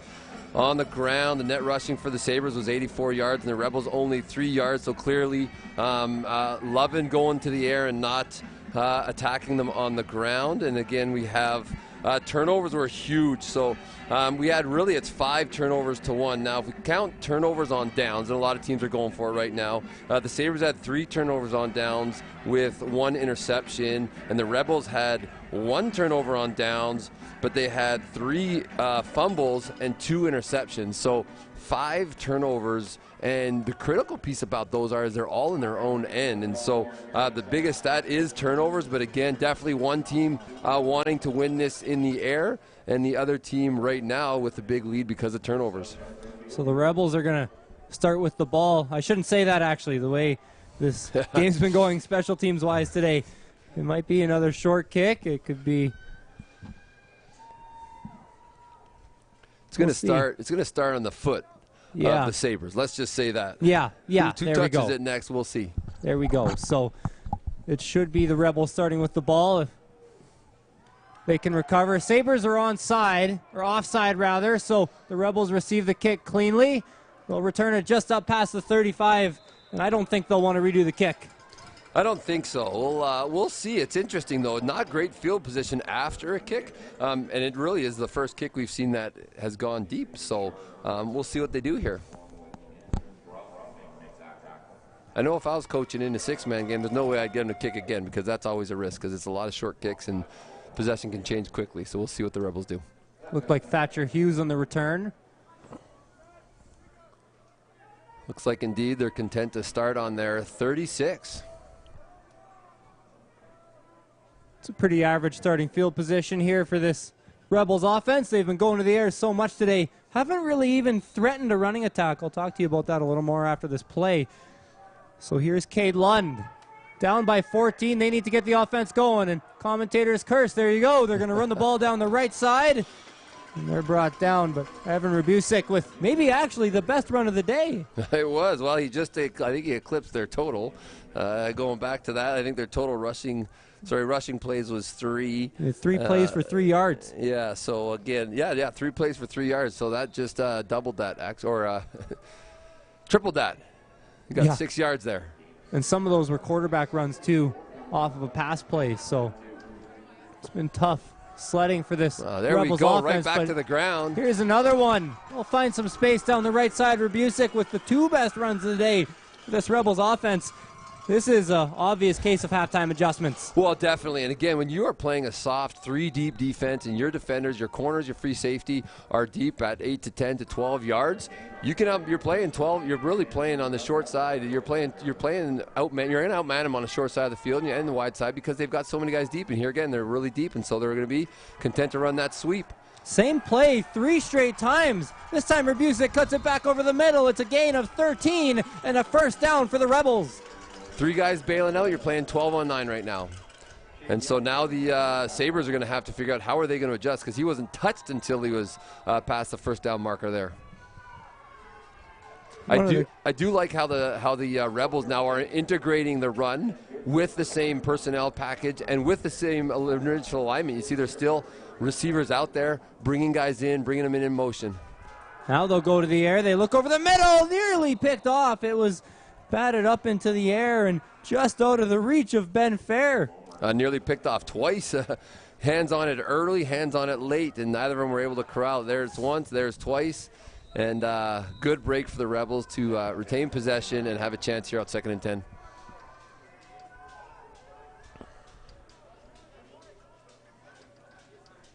Wando to the shotgun. They'll go to the air again. Pressure and a flag out as well, but as it stands, Lund's taken back about 7 yards on the sack. I think the initial signal may have been holding on the Rebels, and so likely going to decline it if it is holding, because again, they're with the sack. They're second, they're in long, be third and long here. So they will decline the call in this good start to the drive, but it's going to stall short. Yeah, Sexsmith coming up with a sack. Really, that's going to stop this thing here. So great job there. You know, got hands on the ball on the previous play. That time, defensive lineman got in, got the pressure they needed, and got a sack. And we'll see what happens here on this eventful day on special teams. That's the Sabres' 4th sack of the game. This D-line has been dominant so far. Punt is away, nearly blocked. They were just able to get it past Kean Fournier, and that punt's going to roll out at about the 22, where the Sabres and quarterback Garrett Ewan will take the field. I think we're going to have a different half of special teams so far. We had a great kickoff, executed really by both teams well. A nice kick by the kicker, and then good coverage, and the Rebels retained possession. And then a great punt, perfect right there, down to the sideline, eliminate any possibility of a return, and really are holding on to field position. Now, hopefully a rested defense can come out for the Rebels and do something here to slow down Sexsmith. Under center is Ewan, 3 receivers to the right. He'll drop back and look to the air. It's picked off. Cody Hyde with his 2nd interception of the game. He'll take it west to east, and he's down at about the 29-yard line. What a play for Cody Hyde. Well, a couple things happening on this play. On the offensive side, the Sabres still trying to attack the middle of the field. This time they actually do it with a different receiver. What happens is the inside guy actually breaks out. The outside guy breaks in, but what the Rebels do so well is they actually in and out that. And so what that means is the defenders, one guy takes the guy coming in, one guy takes the guy going out, and he was in a perfect position, turned his head, and made the pick. We've seen this play a few times on their first drive of the half. This time, it's going nowhere. Yeah, and going back to the well, maybe one too many times, but here what they're also doing. Typically in an offensive structure, you're going to have secondary plays off of primary plays. So your primary play sets up the opportunity to run a secondary play. And again, the opportunity for that sweep to happen, if he's able, the quarterback's able to pull it and come back the other way, he may have a lot of space like he did appear on that last play. 3 receivers to either side. One's going to take off with some space. Cuts to the left, down across the 20-yard line. This is going to be real close to a first down. Well, great football awareness to dive at the very end, and it looks like he's going to get the first down, but good job. He knows where he needs to get to. He's close. He's going to lunge forward before his knees goes down, gets himself a first down, and gets the Rebels in great position to get some points on the board here. Red zone for the Rebels. I think this might be their first trip of the day. Well, they did go down at the 1 actually and scored on the touchdown. So second trip to the red zone. Another handoff to Rabusik, who's dragged down to the 12-yard line.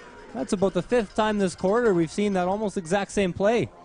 Yeah, they're coming with a sweep with a slot back coming through, and again he cuts up and makes at least one guy miss to get a great second down here position inside the red zone. Second down and only 3 yards. Wonder what they'll do here. Bunch of motion, a high snap. Lund has to pull it down, and he's going to run it. Lund across the 10. I think he's picked up the first. Yeah, tough time for a bad snap. Great job of getting it down, getting control, and then keeping composure. That's one of the hardest things when you have like either a low snap bouncing to you or a high snap, is trying to keep your composure and recognize what you need to do and where it is. Like it's second and short, you got to get the first down. Did a great job there of executing that, getting the ball into his hands, and once again getting a new set of downs here to try to get points. Motion to the inside. Hand off. The ball is on the ground. The Sabres think they got it. And they do. I think they do. Wow, big turnover at a critical time here. early in the second half. Issues on the mesh point, it looked like on that one. Yeah, and sometimes when you run a play like that, it's a read option for your quarterback, so he can actually pull it and go. And so you teach running backs not to necessarily clamp down on the ball early, because the quarterback could actually put it in and then actually take it out, because if he reads the defender comes down on him, he's going to pull it out and run. In that case, it didn't seem like it ever got in and never was secured, and the ball was on the ground. The Sabres offense is backed up on their own 10, but here's a huge play. Anderson is broken free. He's got one man to miss, and a touchdown saving tackle for Veruca. But what a play for Taron Anderson and the Sabres. Well, everything's going to the right side of the offense, and they counter back to the other side. You can see the linebackers flowed so hard to the left side, and then he had open space once he got through the line there. Great big play, and again, usually talk to an offense about getting a couple first downs when you're in your end. That got it all done at once. 41 yards. We'll go right back to Anderson again. This time he'll pick up about 6 yards and cross midfield into plus territory.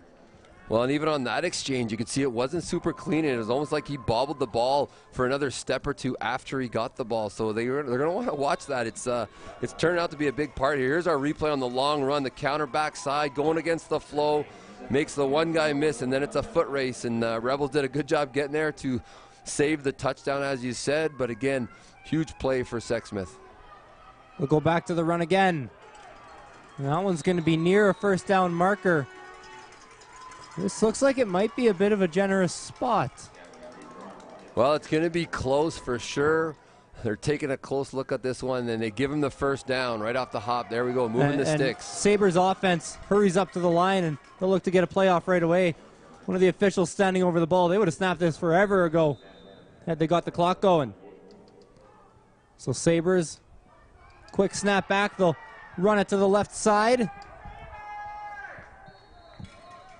It's Rugrock picking up about 5. And the Sabres are finding more success, obviously, with the run game. They've looked at some things at halftime, and they feel like they can continue with that. It was really a slow start for them on the ground.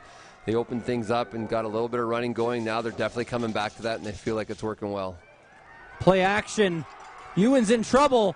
He's going to run it to the right, and that's going to be a gain of about 2. Big play for this Rebels defense. Will bring up third down. I'm not sure that was the design of the play. He kind of fumbled the snap, couldn't get it to his running back. And again, you teach your quarterbacks, if you can't get it there, get on your horse and run. And that's what he did there. Not a designed run for the quarterback, but it ended up being there. So now they're third down here with what I'm guessing is going to be going for it with their offense. I don't imagine they're going to punt from here. We'll see. So the Sabres will take a timeout. This is a huge play, up by 14. Not only are they chewing up yardage and flipping the field position and driving for the score, but they're also chewing up some clock, up 14 here, Rob. Yeah, that clock is disappearing in a hurry, and again, the Rebels had a prime opportunity to bring this a little bit closer. Unfortunately, their fumble inside the red zone gave it back to Sexsmith, and now Sexsmith is moving the ball well. Like you said, chewing up that clock, and it's going to get to the fourth quarter soon. If you're down a couple scores, you're going to start fighting the clock a little bit more. So they'll snap it from the 42. They need to get to the 38. Third down. And the Sabres are going for it. They'll fake the pitch and hand it off. They got space. Right up the middle is Anderson. Breaks a tackle and fumbles the ball, but it'll land out of bounds. That's going to be a 22-yard gain for the Sabres, and they'll pick up a fresh set of sticks. Well, I think that was the same play they ran back in their own end where they countered one way. Linebackers are going. They come right through that seam. Great job of finding the hole and getting through. You can see a great job by the running back. Now, unfortunately, in that exchange, the ball did come out because of the defensive play, but he did a good job of getting into the outside of his the outside hand. Another run. Anderson nearly breaks free again. Almost a shoestring tackle there. Looked like Veruca. I think we're definitely seeing fatigue set in. You can actually see the D lineman once again. We talked about in the first half, hands on hips, standing up, not really ready to go. And we'll see here on the next play, you can see the defensive lineman. They're in a stand-up position late into this. They're getting tired, and this is what a running game does to you. Sabres go back to the run again. And they're in. A touchdown for the Sabres, and Dustin Bomer puts them up by 20. Well, and he just refused to get stopped. You can see here, great job, blocks out front, taking advantage of maybe some fatigue, and two defenders just driving his legs. And you teach running backs finish, finish, finish, and that's exactly what it is. That's a good clip to show that he's got his shoulders are square to the goal line and keeps driving in, and they just couldn't get him down. And again, that's the type of plays you look at and say, is fatigue playing a part now because of the time they spent on the field in the first half? Injured Rebel on the field. This could be a big one. That's Cody Hyde. He's got a couple interceptions on the day. He stayed down after trying to make that tackle at the 1. And he's going off holding his head. And if the Rebels defense loses one of their best defensive backs, that's going to really hurt their chances of making a comeback here. Well, and you can see how the coaches work the sidelines, and we had a little conversation at halftime off air about some adjustments that maybe need to be made by different coaches, and we talked a little bit about how your head coach does so much for some of these smaller schools. Your head coach coaches different positions, different systems, and you're also the trainer, and you're taking care of injured guys. It's a lot of work in some of the smaller towns and smaller schools because you don't have a coaching staff. You don't have, a receiver coach and a DB coach. It's pretty much all the same guys, maybe 2 or 3 guys doing it all. And so now, your coaches are dealing with injuries and trying to manage all your players. There's a lot going on the sideline at any one time. And so we're going to see how they manage that. And again, they're going to need to get some things going. Now, the advantage for the Rebels right now is their offense is actually built to score quickly by throwing the ball. Right. So they're going to have to see if they can make some adjustments to make a few more completions. I think they started really well. If they can get back to their form they showed on the first drive, and I don't think Sexsmith is doing a whole lot different, but the Rebels definitely need to find a way to attack and get downfield in big chunks here. Sabres with a 21-point lead, and to your point about the coaches, yeah, they got a coach, but they got jobs. They got homework to grade as well. It's not like they can sit down all day. They're not like NFL coaches getting paid $8 million to basically ruin their lives coaching the team. So the Rebels are going to get the kickoff. It's out again. Another turnover. Call to the house. Kean Fournier. Special teams, special teams, special teams all day long. It has been a huge impact on this game. And once again, ball comes out. Forced fumble, great job. Scoop and score. And the Sabres have definitely taken control of this game, and it's going to be an uphill climb the rest of the way for the Rebels. Ian Lamenda punched it out. Kean Fournier. You have to wonder at this point if that's the icing on the cake. Of course, in any sort of Canadian football, you never want to call it over too early, and we're still a far ways away with over 14 minutes left to play. That convert, a line drive kick, but it'll make its way through. Well, and you never want to let that get into the head of your players. As a coach of the Sabres, you want to make sure your players are dialed in. Obviously, they've got the energy right now. They've got the momentum, and they're going to continue to play. But you need to make sure, and you always want to watch your bench. You want to watch the conversation that's happening. It's not in the bag. You're not provincial champs yet, right? You've worked hard. You've done a great job so far. You want to finish because finishing is critically important in football. Lots of time left, as you'd mentioned. It's a big uphill climb for the Rebels, but Sexsmith will want to keep their guys dialed in to finish this one off. The ball's found its way to the turf a lot today, especially when it's been in the hands of the Rebels. Is this instruction from Sabres head coach James Watson? Well, I think there's a piece of that. In this kind of cold conditions, you want to go after the ball and see if you can get it out. Now, a lot of it even hasn't been forced all the time. There's just been some mishandling of the ball. So in this kind of weather, you got to watch out for that. Here's another return. This time they'll keep it across the 35. So both the same field position they would have had, but down another 7 points. Cade Lund's coming onto the field. And typically at this time of the year, as a coach, you are preaching to your players that ball security is paramount in these types of games. Now, we're not necessarily dealing with normal late November conditions right now. Yes, it's cool, but the field is clean. The footballs are dry, and so it's interesting to see why so many turnovers are happening right now. It'll be a handoff. Running down the right side is Rabusic, and he'll pick up a few.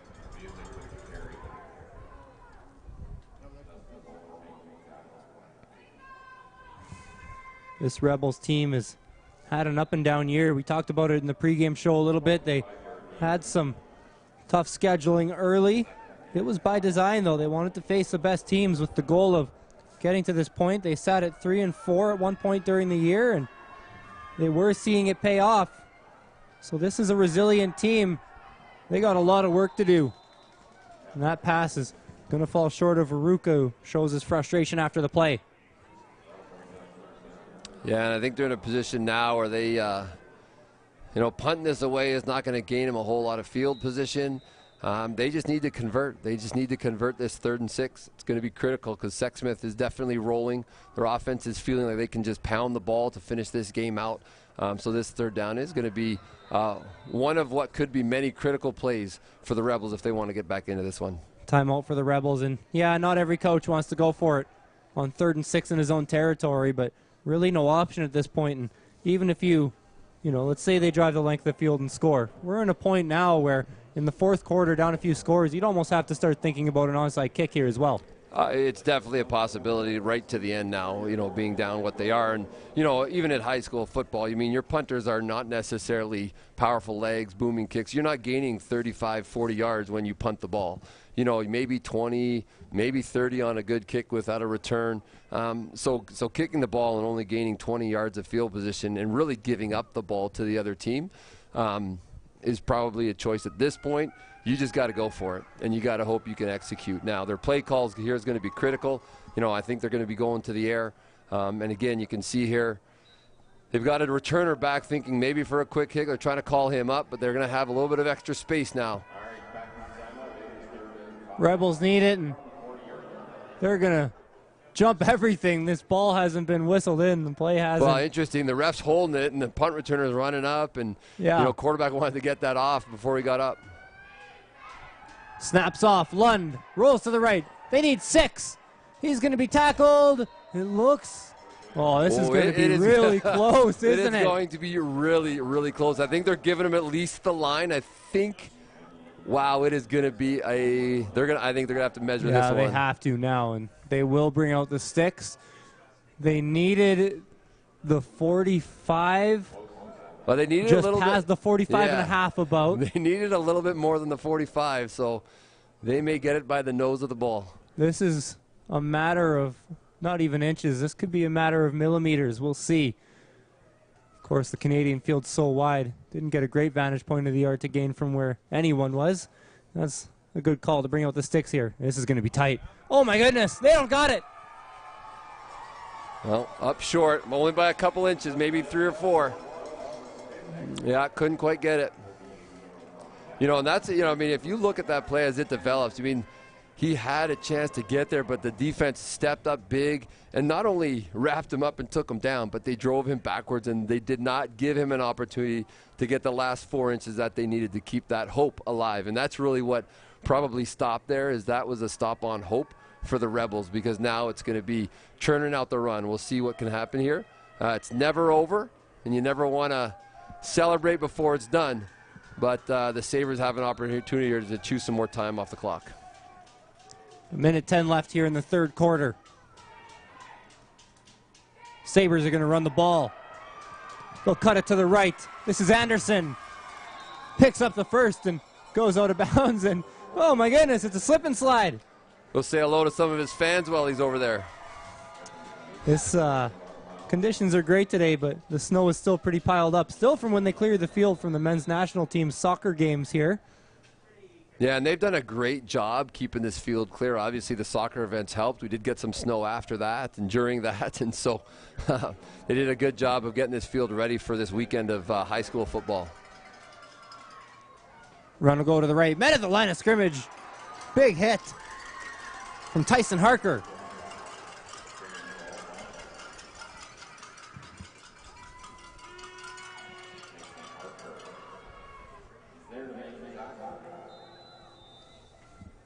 Well, and right now you're preaching to your coaches as the Sabres coaches, ball security, without any major disasters, without any extreme big plays.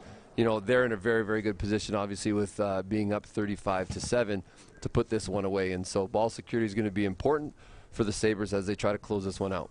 It's Gavin Rugrock on the court. On the field, rather, taking a knee. Give us a little bit of a break in the action. We were talking about field conditions. They're so good today. Snowbank on the Rebels sideline, made famous by one of the Canadian men's national team's players. I'm sure you've all seen the clip of him diving into the snowbank after he scored a goal. I thought coming into the weekend we'd see a player maybe recreate that celebration. Haven't seen it yet. Well, in our walkthrough the day before our game, I had a couple guys over there jumping into the snowbank, and I'm like, if you're going to do it, don't do it at the beginning of practice. Right. You do it at the end of practice. But, you know, high school kids walking into this stadium for the first time, seeing the, you know, just the history in this stadium, and it's the size of the stadium. It's a pretty exciting experience. And so, yeah, we had a couple in practice, but I told them, hey, don't do it before you have to do your job today. Right. Let's take care of work first, and then you can jump in whatever snowbank you want if we can get the job done on Friday. So I'm sure these players are excited, getting ready to celebrate, and that's where coaches need to keep things focused for the last quarter of this game. There's still a lot of time left, over 12 minutes. As the clock dribbles beneath 20 seconds here in the third quarter. It'll be another handoff. Anderson up the middle. Somehow he breaks free, but the ball's free as well. I think he fell back on top of it. Actually helped him pick up a couple extra yards as he goes down at the 12. Yeah, ball security. We just talked about that. So important. And again, fighting for extra yards, and you can't like criticize them for that. But again, just get two hands on that ball. You could see he didn't quite get his right hand on it. And then, of course, that shot coming from the inside, the ball comes out. Rebels almost recovered that one. They'll need a couple big plays like that. Yeah, fortunately, it just fell in front of him. He was able to get on that. Pitch to the right. A little bit of space. Anderson dragged down. A bit of a high tackle. There's a flag on the play, but I think it came earlier than the hit. Well, I think number 32, Caden Blaze, was out there blocking, and I mean, hopefully the flag is not on him. It looked like the guy he was blocking actually grabbed him by the helmet and pulled it down, so I think this may have been the Rebels. But great job of actually wheeling his hips, because he went and engaged the guy. The running back heads to the outside. He wheels his hips to the outside. It was an absolute unbelievable block to get the extra yards there.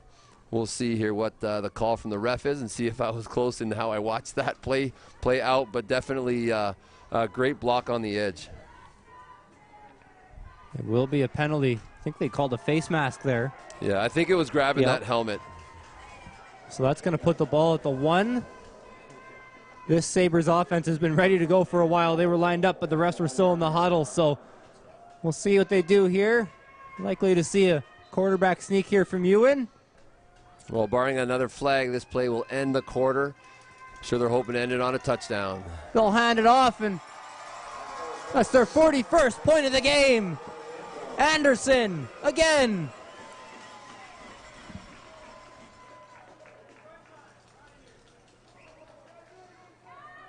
Well, a lot of defensive linemen and linebackers standing straight up. You know, we talked about hope a little bit earlier, and the hope seems to be gone, and it's a hard position to be in, no doubt, for players. You mean you work so long and so hard, and we got two great teams on the field, and Sexsmith has taken advantage of the turnovers. They've stuck with the run game and just worn down the Rebels. The Rebels are tired. The Rebels are exhausted here coming off the field. That defense has been on a lot. It'll be interesting to see at the end of the game, the time of possession. But that Rebel defense was on the field a whole lot today, and it's showing here as we get through this second half. It's 42-7. End of the quarter. Well, and just jumping back to those halftime stats, we don't have the update, but at the halftime it was 13 minutes for the Sabres and 10 minutes for the Rebels, and that's their offense being on the field. So the defense was on a little bit more, but I think that first run of turnovers, which kept them on the field almost for a good chunk of that 13 minutes all at once, put them in a position where they were exhausted early, and now the second half has definitely been controlled by the Sabres in that run game. 12 minutes left to play. Sabres up by 35.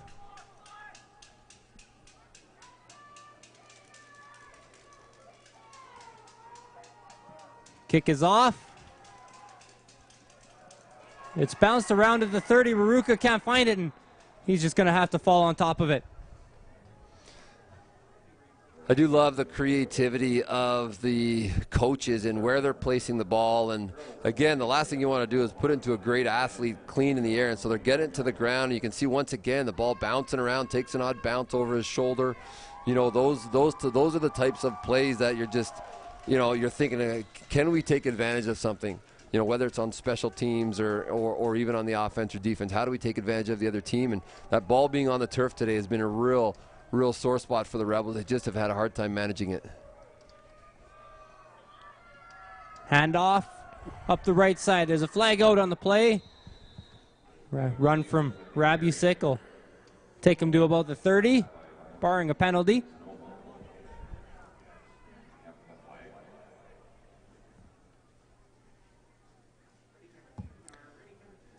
Well, and that's just looks like it's gonna be pushing him back. Yeah, and it's going to make this uphill climb just a little bit longer.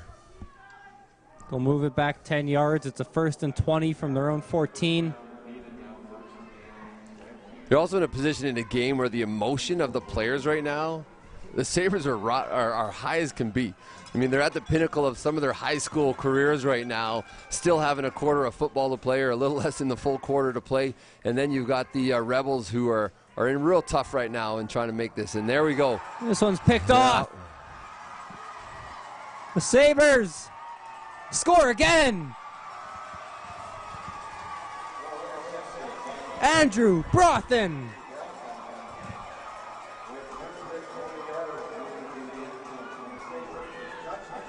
Well, and too many defenders in that area, quarterback trying to force it. And again, you're in a time of game, you want to try to force it, you're trying to make a play, and the Sabres were right there.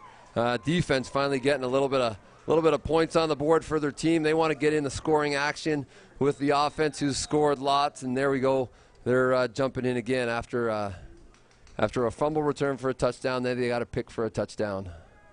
Convert is up. Convert is good. It's been good kicking today from the Sabres special teams unit.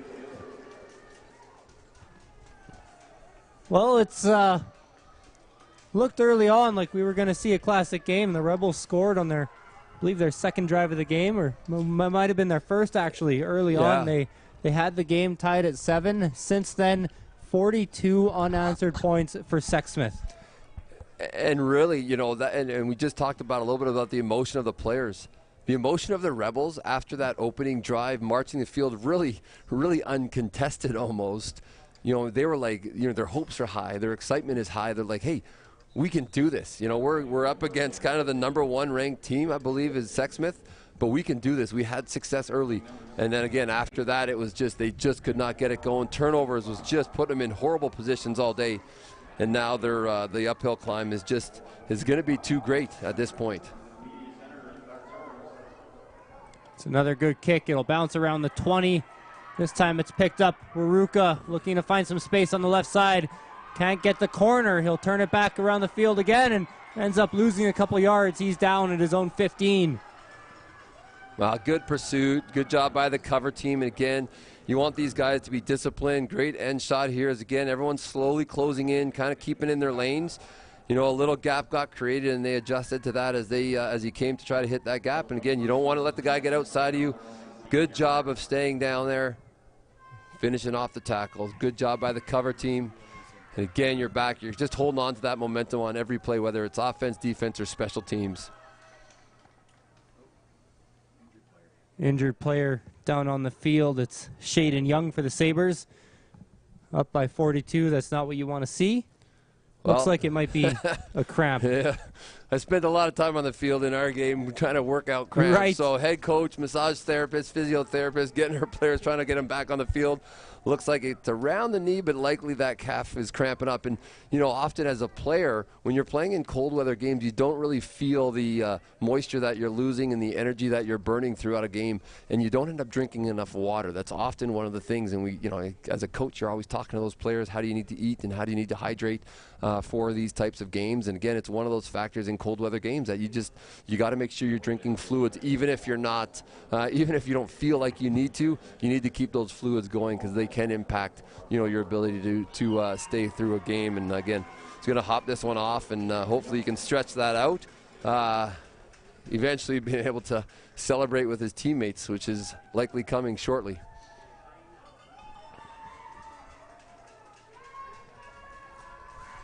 Just caught it at the bottom of our screen. Dustin Bomer pumping up his home crowd. A lot of people making the drive down from Sexsmith near Grand Prairie.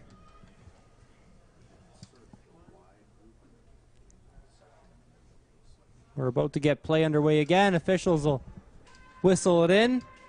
At this point, things feel like a bit of a formality. I think we'll be in run time for the rest of this unless the Rebels can score a bunch. Hand off to the right side. It's not going anywhere. Well, the Sabres' energy remains high, and that defense is just flying around. You mean, at this point in time, when you're this close to a provincial championship, you know, you kick in that extra level of energy. You're up, you're close. You know, a defense that has been on the field a little bit and has been running around, you know, you think would start to fatigue. That's not the case here. I think the fatigue's setting in for the Rebels, and that energy is just keeping those Sabres going till the end.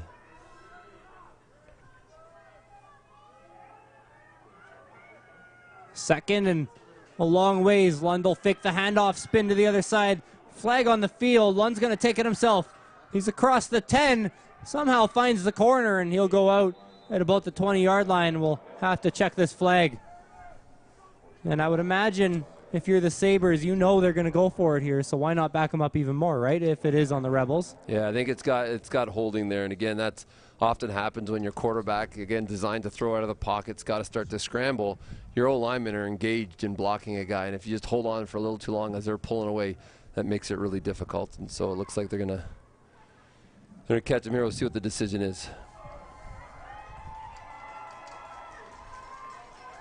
Will be a hold on the Rebels. As you see the clock at the bottom of the screen, it's still running.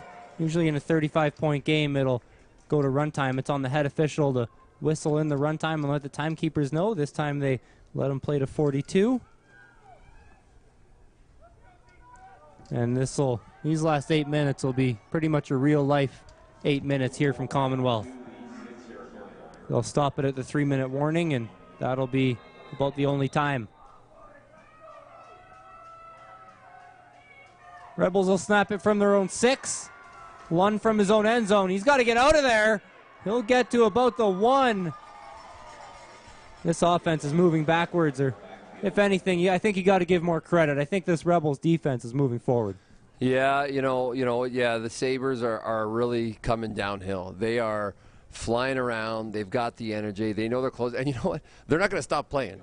You know, they're not going to stop playing. They want to make plays. They want, we saw it on the last pick. We're seeing that. These kids are wanting to play. And that's something as a coach you want to teach your players. Regardless of whether you're up or whether you're down, you play, you give 100%, you don't change that. And again, it can help reduce injuries too. That's the other thing. If you start not playing full speed, not giving 100%, that's where injuries can happen when they're not wanted. So Rebels will take the safety, being backed up on their own 1. And yeah, you want players to play to the final buzzer here, especially in football. You're not playing games every day, and there's only so many plays you can put on film. And for these guys, it's got to be a special weekend. Commonwealth Stadium Provincial Finals here on this IC Live Procast. Also want to take this moment here as we have a quick break in the action to thank our sponsors again, especially our platinum ones from Subway and Alberta Milk, as well as Morjex Insurance, Rayacom Print and Design, Wilson, Elite Promotional Marketing, Driving Force, Deerfoot Inn and Casino, as well as Marmot Basin. Connor Toffin joined by Rob Herod, Millwood's Christian head coach, provincial champion as of yesterday.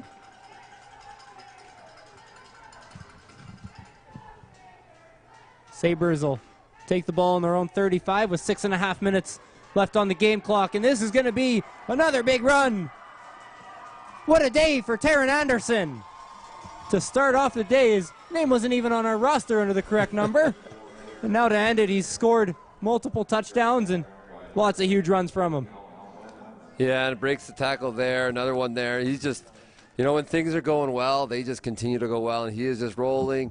Good job of cutting back in. And again, usually at this point in the game where you're trying to run out the time, again, I believe it is run time, as you had mentioned. Keeping the young running back in bounds, that's something you want to teach them to do. Stay in bounds, keep the clock running, if that's working in your favor right now.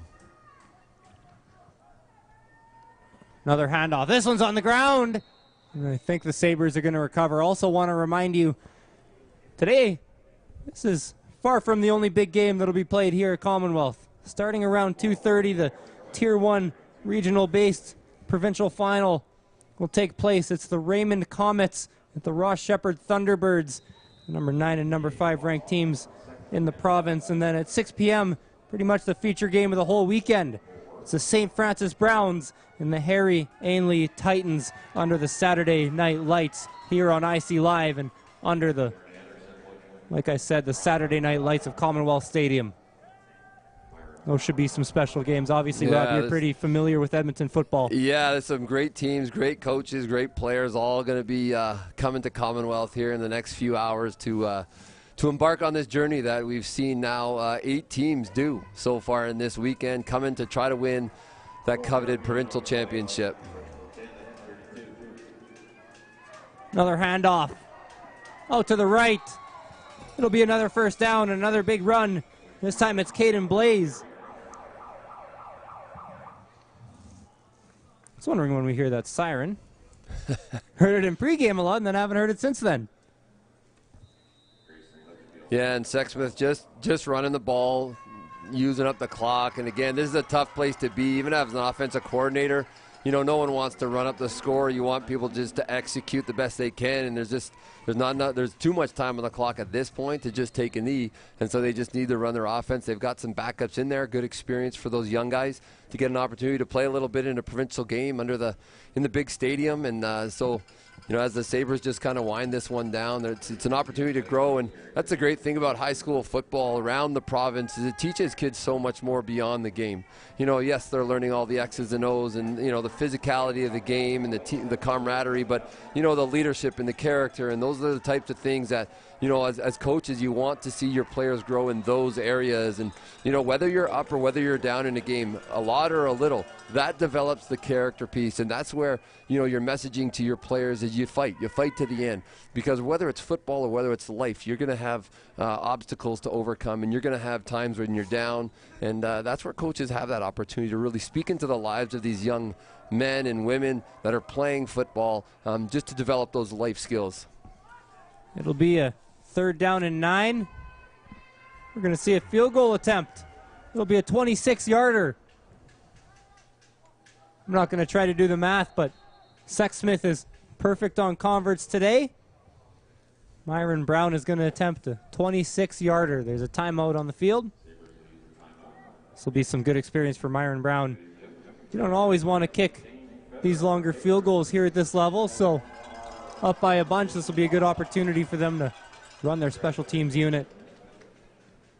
26 yards away from the uprights. I think this is a good classy decision too. Right. You know, probably in the middle of this game they go for it here, this close to the end zone, but real classy decision. You know what? Give yourself a chance to kick a field goal, and then just keep playing this game because we gotta finish this one out. So great job on these coaches, both sides of the ball. Are doing a good job with these young men as they develop as football players and men and the future of our society. Kick is up, and it might have gotten tipped at the line. It'll come up short, and the Rebels are going to boot it back out. This is a Canadian football play that you don't normally see in a 44-point game, but, Yeah, interesting decision. You know, not wanting to give up the single, but they've just given the ball back to them with enough time. They're going to have to run some offensive plays. And the crazy part about a missed field goal at any level, but even at this level, there's a lot of big guys on the field. And if he takes off to the left after picking that up, I think he may have had a chance to score a touchdown. So, again, a real valuable lesson for a young football player to learn something from the game, even at this point in time. And so, unfortunately for the Rebels, it's going to put their defense or keep their defense on the field, who has been on the field a lot today. This Sexsmith Sabres team under head coach James Watson, such a successful season. They're undefeated, and they're only a couple minutes away from winning their first provincial championship as a school, at least in the records dating back to 1999. This would be such a huge win for the school, for the town, and for this team. And if I remember correctly, I think both these teams have won provincial championships prior to the year talking about, but as a Tier 3 school. Okay. I think they were Tier 3 at some point in time, so at a different level. It's still a provincial championship, and I think you're right, 99, I believe it was Sexsmith, and I can't remember exactly, and then the Rebels, I think they also won, if I got my story correct. I'm pretty sure they won, but they were also a tier up. So different level of play, different size of school, and for those who aren't necessarily familiar with all 6 games going on, it is kind of dictated by the size of the school and the population of the students there, and that's kind of the tier they play in. It'll be another handoff. The right side, Caden Blaze will get dragged down just past the line of scrimmage. You never know when you're going to be back here, so this is going to be a crushing loss for the Rebels, but we're about a minute and a half from seeing jubilation here from this Sabres sideline. They came into this half in somewhat of a close game. It was only 21-7, and this Rebels offense was showing signs all throughout that first half. Unfortunately for them, they weren't able to carry any of that momentum here into the second, as there's an injured player down on the field. There's a Rebel taking the knee right by the ball. It looks like it's Nathan Keeping. Well, and as we mentioned, the Rebels had 5 turnovers, and so to be down 21-7 with only 5 turnovers isn't too bad. If they could have cleaned that up in the second half, I think they would have had a chance to stay in this one. Unfortunately, they weren't. The bounces didn't go their way. A few more turnovers this half, and that's kind of sunk the Rebels on this day. And they'll look back, and I think these teams actually match up well. And if the turnovers could have been reduced by the Rebels, and I think some of them were on their own doing, really this game would have been much closer today. The Sexsmith team is a school. They've had some success. They got a successful women's rugby program. They won a 4th straight title in 2019. Their football team looking to build something similar. Flags all over on the snap. Play to the final whistle. Refs have to, officiate to the final whistle as well. Well, that is one way to just let that clock run. Right. I think it's going to be procedure. I think they're going to back him up 5 yards and do it again. I think the right guard flinched a little bit, enough that he moved, and the officials called it. So they're going to back him up, and let's watch this clock wind down here. Should only be a couple more plays. I've been watching the Sabres sideline, and they've been inching closer and closer to that field of play. They can't wait to rush their teammates and celebrate their provincial win. The Sabres are going to kick a field goal here. It'll be a 22-yard attempt for Myron Brown. Rebels called a timeout, had to make a couple late subs. So last time Brown with the 26-yarder. Not sure if it got tipped at the line or if he just didn't get everything on it, but it'll be another kick here for Brown. Remember, last time he missed, the Rebels booted it out of the end zone too, so could see a fun Canadian football play here with 35 seconds left in the game. And I think what we're seeing here with the timeout is your coach trying to get a couple players on the field. Right. Maybe they haven't seen the field today. Maybe it's their last year. We don't know. We want them to get that opportunity. If they haven't stepped on the field today because of the nature of this game for the Rebels, get them on there, give them that chance to be on the field so they can say they've played at Commonwealth Stadium. Kick is up. It's going to go just short, a little bit wide to the left. This time, the Rebels are going to bring it out. Wericka gets it out to about the 10.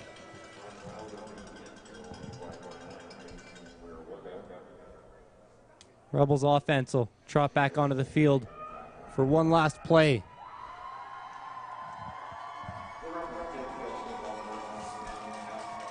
See Nate Oltman's on the tackle. He was so big on defense today. A couple of interceptions for the team. The Rebels crowd is standing up, applauding their team. Both crowds good today. It's actually the Sabres side of the field celebrating their team. What a season. One last play. Lund goes back, will throw the screen to the left for Wericka. They were the best connection on the team today, and the final whistle, and that'll do it. The Sexsmith Sabres are Tier 4 provincial champions. Well, the journey both these teams have gone on all year can't be overlooked. Both teams have fought through different conditions, coming off a year where no football was played in the high schools. Both these teams have gone through a lot. Today's day was given to the Sabres. It was definitely their day.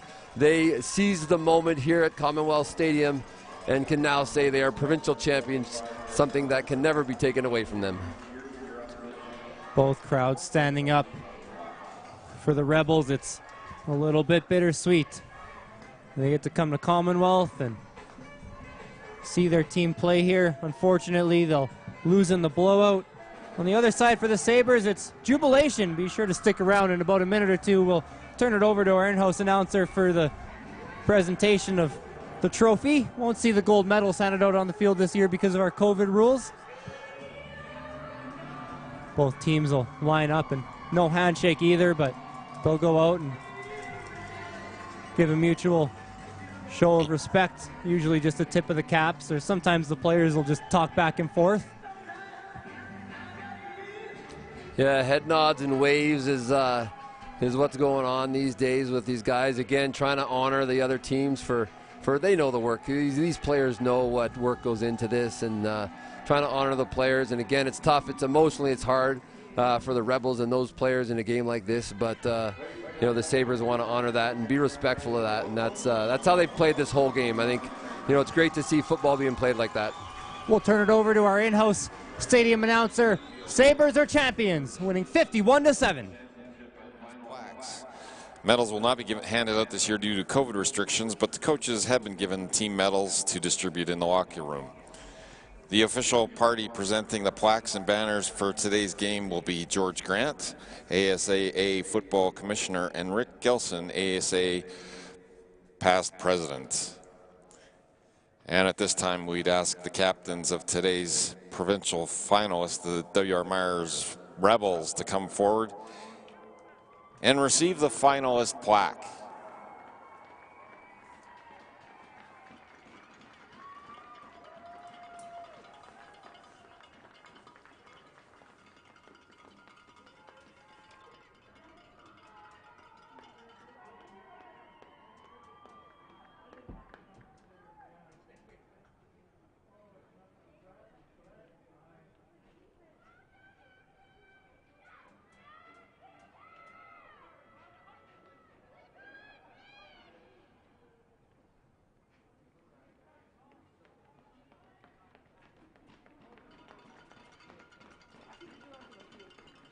And now, would the captains of the provincial champions Sexsmith Sabres please come forward to accept the championship plaque and banner emblematic of provincial supremacy at the Tier 4 level in the province of Alberta for 2021.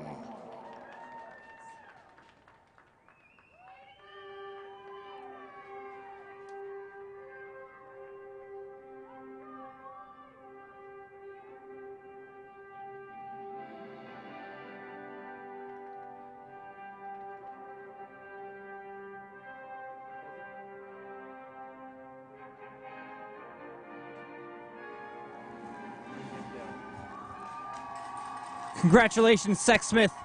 You're champions. 51-7 win.